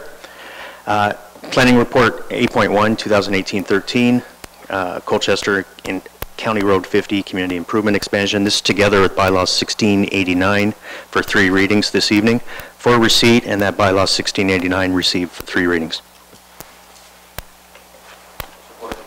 Moved by Councillor Snively, supported by Councillor Bjorkman. Questions? Councillor Bondi. Thank you, Mr. Mayor. Just one quick question to our Economic Development Officer, Nelson Silvera. What is the marketing plan to get the word out there? I just want to make sure that now that it's passed, that everybody has the opportunity to know about it, because I often hear that, I didn't know about it. So how can we ensure the most people know about it as possible? Through you, Mr. Mayor, the word's already out there, actually. Many inquiries about different types of developments and how they can use the County Road 50 funding. We're developing new CIP brochures, so we have a summer student coming on board, and we plan to tag team going through County Road 50 and dropping those brochures off. It's been in a lot of the media outlets, including the Windsor Star and AM 800. And then we can use our social media platforms on our website to get the word out as well. We can, give the word out. It depends on whether people want to use the program or not. But the word is out there, and we have had many inquiries about the County Road 50 funding so far. So it's been pretty good. We're just waiting for council approval, obviously. Thank you. Okay. All in favor? Motion carries. 8.2, Planning Report 2018-16, rezoning bylaw for 80 Mainstone Avenue West. This is together with bylaw 1690 to amend bylaw 1037, the comprehensive zoning bylaw, for receipt, and that 1690 be read a first, second, third time, and be finally passed this evening. Moved by Councilor Volk, supported by Councilor Bondi. Any questions? All in favor? Motion carries.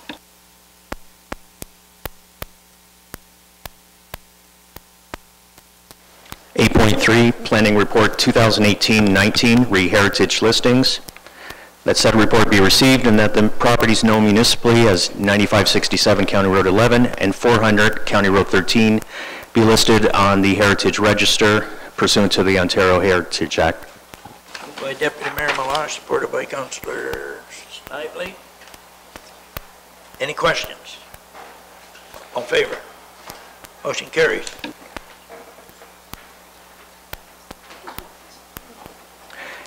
8.4, Community Services 2018-012, re-Communities in Bloom proclamation for the week of May 7, 2018. That said report be received and that Council proclaim Communities in Bloom Week for the week of May 7, 2018 and adopt the referenced resolution therein.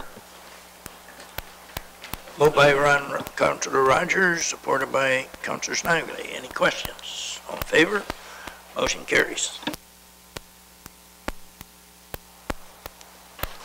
8.5, Community Services 2018-013, re-significant event status for receipt and that Council approve the 7th Annual McGregor Mug Run and International Beer Fest for significant event status, and further that Council approve the proposed route and road closures as requested. Moved by Councilor Rogers, supported by Councilor Oakes. Any questions? All in favor? Motion carries. 8.6, Community Services 2018-014, new mural to be located at 47 Talbot Street North. This is together with bylaw 1697 for 3 readings this evening. The bylaw 1697 is a bylaw to enter into an agreement with the property owner for the placement of an outdoor mural to that building located at 47 Talbot. For receipt, for approval that the town of Essex enter into that agreement, and to 3 readings of 1697. Moved by Councilor Snively, supported by Councilor Volks with a question. Councilor Volks. What the mural will dictate? Or are we just in formal? Mr. Sweet, I think, might have that answer. Through your worship, this is with partnership with the BIA. So the ACT committee is working with them on a concept, and then we'll do an RFP for muralists to do submissions. Anything further? All in favor? Motion carries. 8.7, Community Services 2018-016, Special Events Resource Team April update for receipt. Moved by Councilor Bjorkman, supported by Councilor Bondi. Any questions? All in favor? Motion carries. 8.8, Building Department 2018-03, March 2018 Building Report for receipt. Moved by Councilor Rogers, supported by Deputy Mayor Melange. Any questions? All in favor? Motion carries. 8.9, Information Technology Report 2018-02, repurchase of digital video surveillance recording equipment for receipt, and that Council approve the allocation of funds for the purchase to be purchased in 2018 from the underspent portion of the 2017 IT operating budget from reserve. Supported by Councilor Volks and Councilor Bondi. Councilor Bondi with a question. Thank you, Mr. Mayor. I was happy to see this because there's been a few cases that have come up where we've had to trace the video back and there's been some glitches. So I just don't know if it's needed, but I want to make sure that after this is put in place that staff have training on this. Because I know in certain places, at times in the harbor, people are like, I don't know how to use the camera. So the staff that need to know how to use it, I'm not talking about frontline staff, but the staff that need to use it, make sure that we can ensure that everybody that needs to know how to use it knows how to use it. You, anything further? All in favor? Motion carries. 8.10, Economic Development, 2018-06. That said report providing council with an overview of tourism marketing efforts in 2018 be received. Moved by Councilor Vogt, supported by Councilor Bondi. Any questions? Oh, Deputy Mayor Malash. Yes, I just want to let our Mr. Silvera. Sorry. Yes, I lost it for a minute there. Sorry. I was going to say your position and I couldn't think of that either, EDO. But I just want to say I read through the material that you've got here and I think it's quite interesting and I think this should get out to a lot of people. I can see where a lot of this social media is going to get the young people involved and so on. And I'm just thinking that Mr. Denonville probably had something to do with this as well. So good work, both of you. Thank you. Councilor Bjorkman. Thank you, Your Worship. Yes, and through you. Yeah, very good report. One of the things we're looking at, you've got the day tripping that we advertise and have that banner. And I know that we're at the point now, we've pretty much got a full page of that day tripping newspaper that's Essex. And if there's anything that we can do to encourage businesses when they're looking for somewhere, especially the tourism operated, those day tripping people that are coming from Blenheim, London, from Ridgetown, those kinds of areas. Any of the businesses that you're dealing with when they're looking for somewhere to advertise, I know that our businesses have a great reaction through there. It's probably the first one that we advertised with, and we've been with them for 8 years because it's that good. So the more we can get in there, we're on the third page. As they open that up to just get started their day, deciding where they're going to go, Essex is right there. So if we can get more of our people on board with that, get that whole open page of 3 and 4, it would be terrific. So I'm glad we're there as a town, and the more people that we can get to advertise together in that space, the bigger we are when we present ourselves. So thank you very much for that. Thank you. Anything further? All in favor? Motion carries. 8.11, Communications Report 2018-02, read public feedback on the Colchester Park renaming for receipt for council information purposes. Move receipt. Move receipt by Councilor Bjorkman, supported by Councilor Snively. Any questions? All in favor? Motion carries.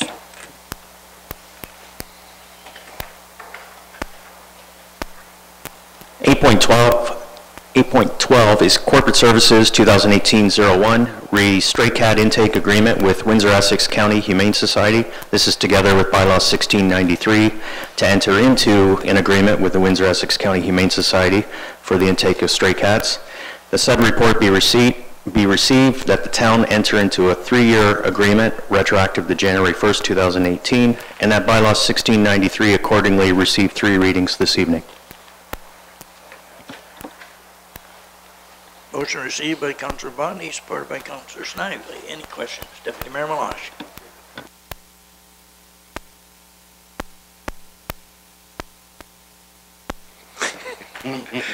Our CEO, Ms. Hunter.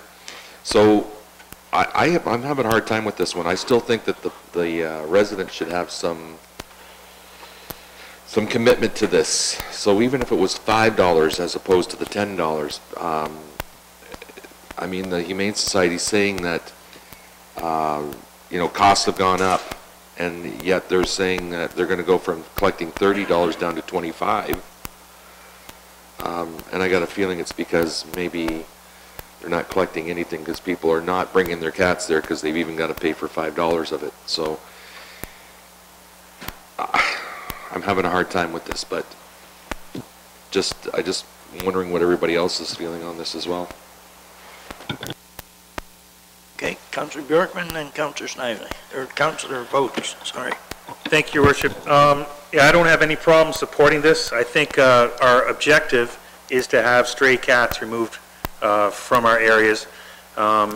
It's an additional $5 per cat for the town, but it achieves the goal we're looking to do. And I think if we put barriers up for people, we just won't have the buy-in. So I'm in favor of going to this. I think it will actually help people and motivate people to take a little more action. So, thanks. Okay, we have Mr. Morrison on the block here. Sir, then Councillor Vokes, and then Councillor Snyder.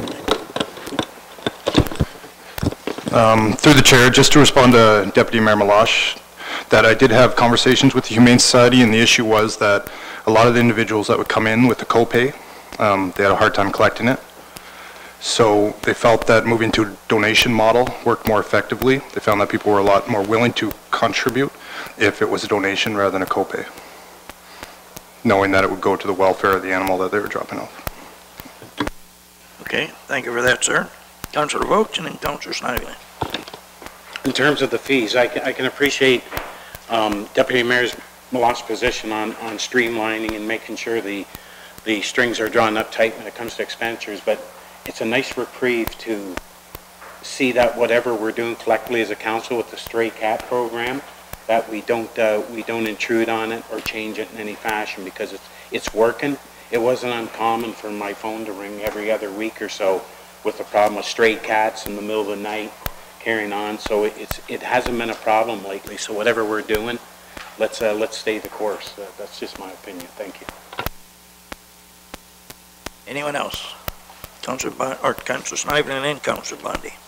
Through your worship, I agree with the Deputy Mayor Malash that there should be some kind of payment, but the thing is, I think that the system is abused here too, because let's face it, we know people that live on farms, they have many cats, and they say it's a stray cat that comes in, they have kittens, they go in there, and I know it's abused by different people. But I do agree with what you're saying, but to enforce that, I don't think it ever happened. So, thank you. Councillor Bundy. Thank you, Mr. Mayor. I support moving forward with increasing the town's commitment, and I think that if people are not going to go to the Humane Society, they're going to dump them on a farm, right? That's what they're going to do. They're going to dump them at somebody's house. And farmers do not want your dumped cats, right? That's the message that we have to send out there. To eliminate all of this altogether, and we're working really hard on it, but I still think we can not necessarily do better, we just have to keep continuing with messages. We need to get people to fix their cats so that we don't have this problem in the first place, right? So the trap, neuter, release program that we're doing is really helping. I agree. Just like Councillor Vokes, I'm getting a lot less calls for cats. I swear in 2010, 2011, #1 complaint I had on council, what are you going to do about these cats? Well, now we have tools in place to get the animals fixed. And this is just another tool, you know, if somebody gets some cats dumped on their property, they can bring them to the Humane Society and they can be dealt with there. And I do want to say dealt with, because when you bring a cat to the Humane Society, you need to know that that cat is most likely not going to get adopted out. They have, unfortunately, for cats, they still have a high euthanasia rate because there's just not enough homes for cats. For dogs, there are no kill shelter, but not so for cats.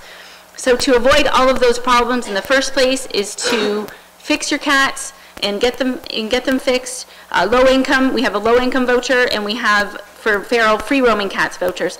I'm curious, I see some of the numbers in this report, but I'm curious to see voucher numbers. Maybe perhaps administration can bring that forward to us at a later date, like voucher use for say 2014, 15, 16, because we issue 175 vouchers. I'm curious to see how many of those vouchers were being used versus how many are expiring or not being used, and comparing that with the $3,740 for the cat. So I'd love to see those two numbers, because the reason I'm asking that is if we get a lot of vouchers that are coming back not being used, then we have to work harder getting the message out there that there's still vouchers left, getting people that have expired vouchers, yanking them from them and reissuing them. And I do a lot of work like that on my social media, and it helps. Like I even get 3 vouchers myself, because chances are there's going to be a couple cats around my neighborhood that get fixed. So in the future, and it's not urgent, but I'm still really curious to see how many vouchers we're using each year, and to see if we can get, I'd love 175 vouchers each year to be used, because we have that in the budget, that's the program, let's get those cats fixed. Anyone else? I just have a couple comments. I don't have as many phone calls I used to get either, but I get one constantly from the same resident since day one. He lives on Alice Street. When a neighbor coming off of Laird and their properties meet, this guy feeds these cats, and they come in there in hordes, and they run along his fence. In the evening, they have trouble sleeping, and they can't spend time in their backyard still because of these cats, what they do. And right behind his property is a little mall who has nothing but garbage back there. He's taken many trips to the city. I've taken a couple loads of cats on his behalf to, you know, this Humane Society. That problem still stays there. He would like to know always, what are we going to do about it? Like, the problem is getting resolved, but not in that little block. And Donna, she's jotting things down. She knows who I'm talking about. This guy has complained. What can he do? What can we do? You know, like, I know what he'd like to do, but he can't do that, he said. So we need to get certain areas, and that's one of them. Alice and Laird, that little block in there. Wow, can't get rid of the cats there. What do you do? You know, man, it's terrible. And that's the question he always asks me, and I have no answer for him. So anyways, with that, if there's no more, all in favor? Motion carries.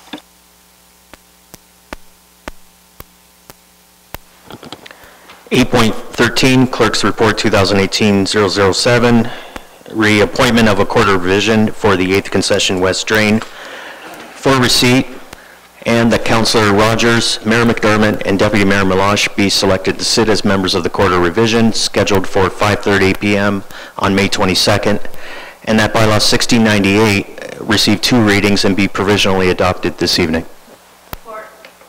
Moved by Councillor Bondi, supported by Councillor Snively. Anybody want to replace any of those 3 for that? No? Okay. Any other questions? All in favor? Motion carries.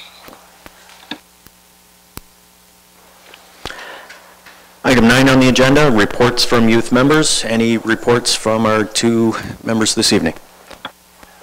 Eva? Okay, hi everyone. Tonight I just want to give a quick report on the Easter egg hunt that we had on March 30th.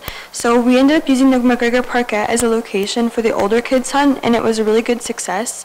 We welcomed around 150 people to the breakfast and the Easter egg hunt, and we raised $300 for St. Vincent de Paul and about 100 pairs of socks and underwear to donate. And there was a total of around 1,000 eggs hidden between all the 3 different age hunts. So overall the event was a great success, and it was a nice event for the local families this Easter. Thank you. Congratulations on taking that on. Good job. How about you, Ethan? I have nothing to report. Thank you, sir. Item 10, any updates from County Council this evening? Nothing to report from me, Mr. Mayor. Same. Thank you.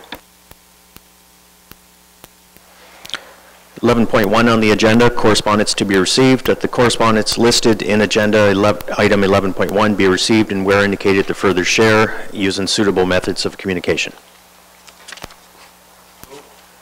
Moved by Councillor Vogt, supported by Councillor Bjorkman. Was that you that said no? Okay. Moved by Councillor Bjorkman, seconded by Councillor Rogers. Any questions? All in favor?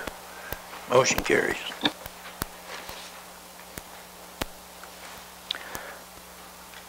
Item 12, committee meeting minutes. That the minutes listed in item 12, together with any recommendations noted therein, be received and adopted as circulated. Moved by Councillor Snively, supported by Councillor Bjorkman. Any questions? Any? Councillor Bondi? Thank you, Mr. Mayor.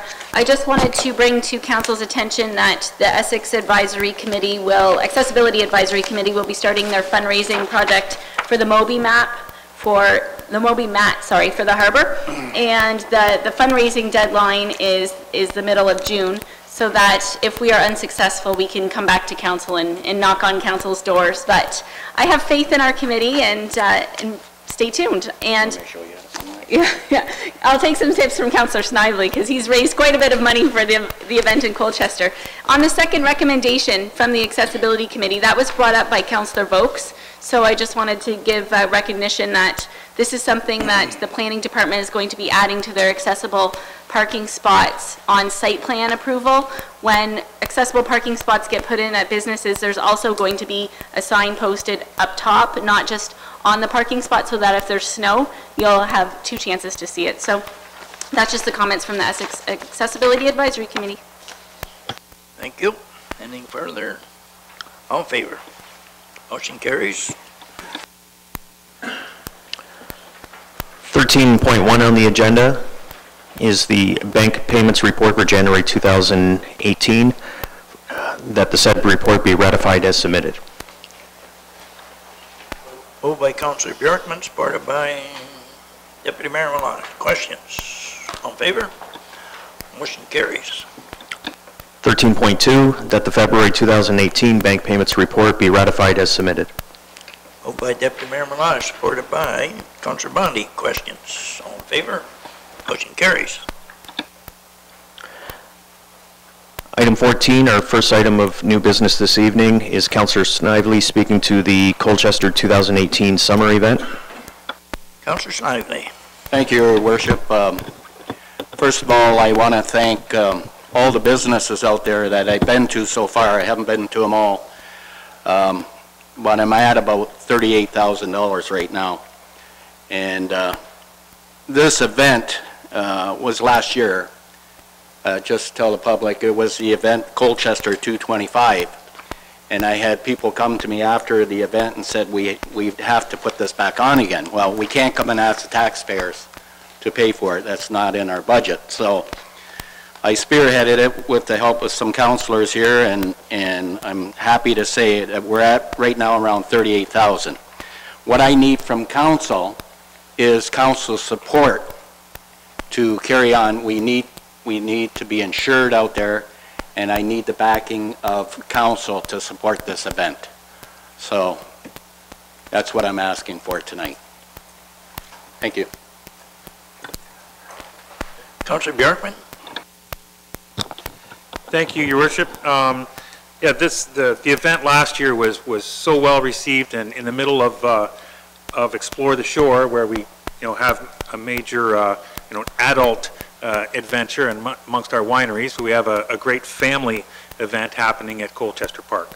The idea to put it on, we got talking about it, and the financial aspect was daunting. Thankfully, Councillor Snively knows a lot more people than I do, and so in doing that, he's really made this able to happen. There's a number of us that are involved as well, looking at putting on a fundraising dinner, and then we'll need to be there, and we'll need volunteers for the day of the event. So it's going to take all of us volunteering our time and being there to make this happen. But I think it's a great event, and I'm happy to support it. Thank you, sir. Anything further? Councillor Bondi. Thank you, Mr. Mayor. Just wondering if Councillor Snively and the team, the fundraising team, need anything legally from us in terms of a motion. Okay, well, what do we need? That we endorse the event? Yes. Okay, all right. I'll make a motion that we endorse the event. Okay, supported by Councillor Bjorkman. Any questions? All in favor? Oh, Councillor Snively has a question or comment. Through Your Worship, I just want to, again, say thanks to the people that's helped me here, and thanks to the businesses out here for supporting it. Thank you. Okay, thank you. All in favor? Motion carries. Thank you.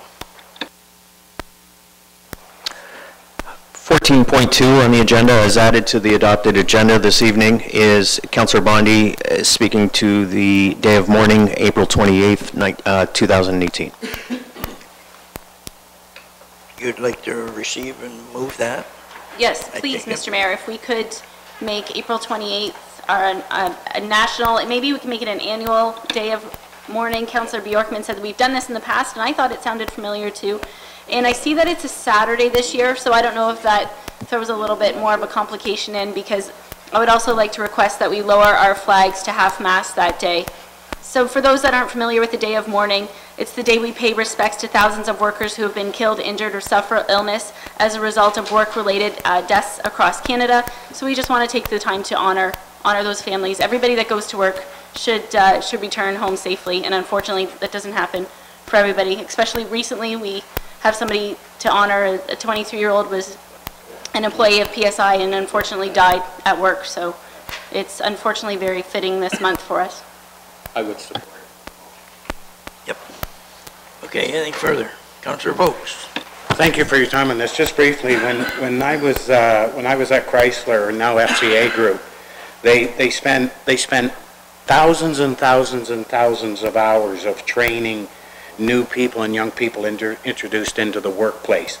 And it's a little bit of an epidemic today in terms of young people being killed. And again, as reiterating what Councillor Bondi has said, just as merely as the other day at PSI, a young gentleman lost his life. So we owe it, as a council, we owe it to our community to recognize it, to highlight it, and bring it to the attention of all. So thank you for that.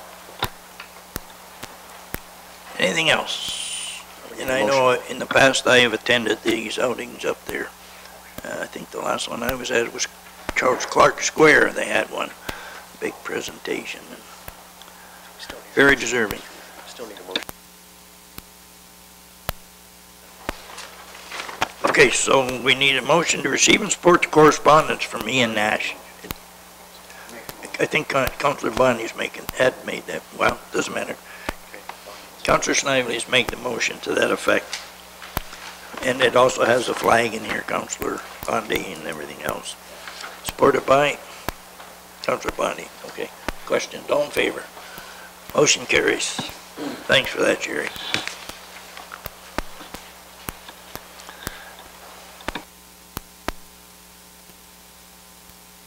Item 16 on the agenda, any reports and announcements from council members this evening? Coming from Councillor Rogers this way. You're okay? Councillor Snively. Councillor Bondi. Thank you, Mr. Mayor. One of my favorite events is the town cleanup is coming up on May 5th, and in Harrow Center we're meeting at the arena at 9:30 with a free lunch provided at the Harrow Arena. I believe Councillor Rogers may want to announce his after, and each ward is having their own cleanup, so I'll just do mine. So yes, we're meeting at the Harrow Arena and free lunch at the Legion. Another thing, I just wanted to send out well wishes to the casino workers and the casino management who are meeting this week, and hopefully they get a settlement in place. Councillor Vokes and I were talking today about this, and you know, it's that's where our community members work, that's where our community members play, and our community members are entertained.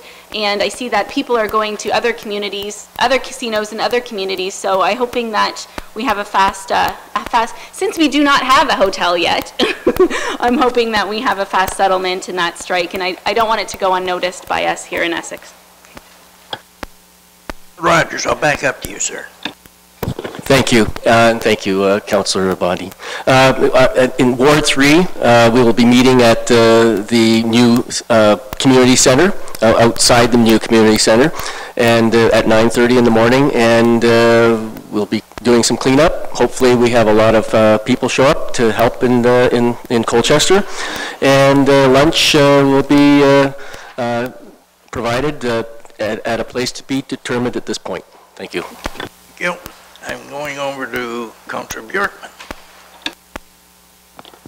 Thank you. Through your worship, yes, our Ward 1 cleanup that Councillor Vokes and I will be involved in is going to be again at 9:30 on May 5th, and they'll be meeting at the train station.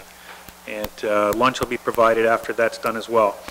Another thing that's coming up quickly here is the municipal candidate info meeting on April 26th. It'll be here at the Civic Center from 7 till 9 o'clock. Anybody who's thinking about running for council who wants to be involved, it's a great information session to get some of that information.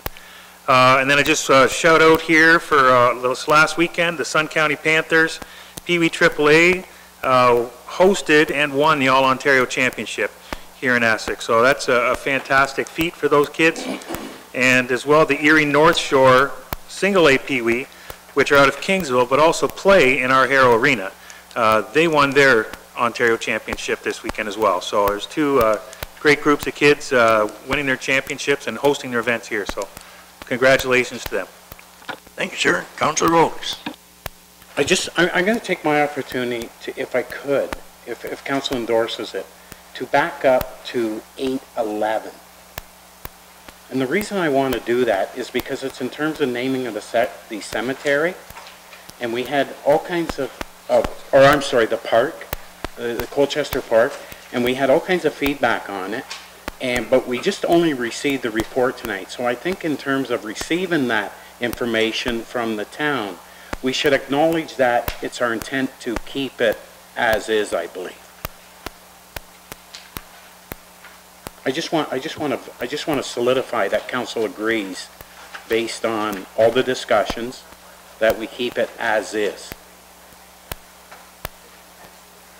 Because people are going to say, what do you decide to do? And we're going to go, well, we reset. Are you going to change it?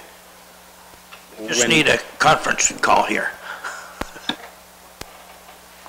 Well, as a point of information, by receiving the report, we are leaving the name as is. But it's only information. It doesn't say anywhere on there as a result of the request to identify it as keeping it the same. There's no indicator of that.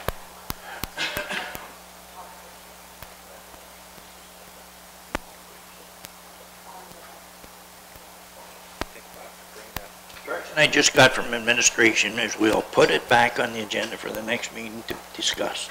Okay, yeah, because then we can solidify it, make sure it's clearly understood. Thank you. That's all I got. Thanks. Yep. Okay.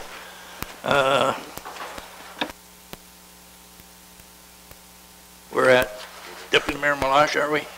Thank you, Mr. Mayor. So McGregor will be having a community-wide cleanup as well, our annual cleanup. Every year it's nice to see that we have less and less refuge to pick up as we go along in the ditches and not in Hero. Well, I can tell you that's the truth in McGregor. So there will be lunch served. Right now we've got a plan to go to the KFC, and so 9 o'clock we're meeting at the McGregor Community Center at 9 o'clock. Also, our Essex Train Station Committee is putting on a Heritage Goofy Golf that's going to happen at Colasani's on Friday, May the 4th. It starts at 5:30. There's pizza and then a round of golf and the Goofy Golf. It's $50 for 4 persons. Starts at 5:30, as I said. All the pizza you can eat and all the pop you can drink or water. And a round of Goofy Golf for 4 people. It's pretty cheap, $50, and it's a fundraiser for the Essex Train Station Heritage Group. So give me a call if you're interested in going. Thank you, sir. My comments have to deal with the Ontario Pee Wee Championships that I must thank Deputy Mayor Malash for being at the opening ceremonies as I was out of town. He dropped the puck, I guess. But when I got home Thursday, attended 3 or 4 games. Friday night I went to their banquet as they invited me, and I was sitting with the top dog in all Ontario's. Said how many times he had been to a tournament, and this had to be possibly the very best put-on tournament with regards to the arena, the help, everybody involved, you know, and that's right from the top guy that's probably been to 30 of these things. And being introduced to a lot of people down there, it was unbelievable the support that our staff got at the arena for everything that they did. Every team couldn't believe what the Sun County Panthers, what all of their volunteers did and everything. I've never seen anything like it myself in this area. It was unbelievable, the team effort. And every one of these teams, there were 7 of them, every one of those teams were well coached, perfect gentlemen. At that banquet, 3 kids from Thunder Bay come up to me and thanked me. Mr. Mayor, I want to thank you for what the town did. They know that we donated that ice time to everybody. They all said how that probably they'd have had a tough time putting that tournament on had we not jumped in with both feet.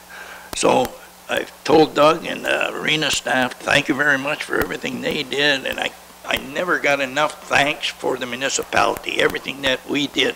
The store owners, the people there. I had one restaurant tell me they had 40 people come in together. So that's probably one team with the grandparents and everything else. And they took over the restaurant for that period of time. 40, you know, so I don't know how, Mr. Sweet, we would be able to find out how the town benefited from this thing, if there is a way or not, but I've been asked by Dominic Papa, who put it on television. This was in New Zealand, it was in Switzerland, that they had 1,400 hits on their TV program after the first game.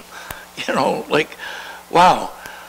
73s have put us on the map, but boy, oh boy, this thing went beyond the map, I'm telling you. It was unbelievable. So on behalf of all those people that were involved, thanking me, I want to thank council, because we were all the ones that pitched in and said yes. And Doug, you've already probably told all your people, thank you very much. And with that, yep. No. Councilor Oakes. Thank you. I meant to bring this to the attention prior to the beginning of the meeting tonight, and I failed in doing that. I want to recognize with council and to administration, I'll be declaring a conflict of interest in terms of bylaw 1699. I will remain seated, but I won't be opinionated nor vote on that particular bylaw.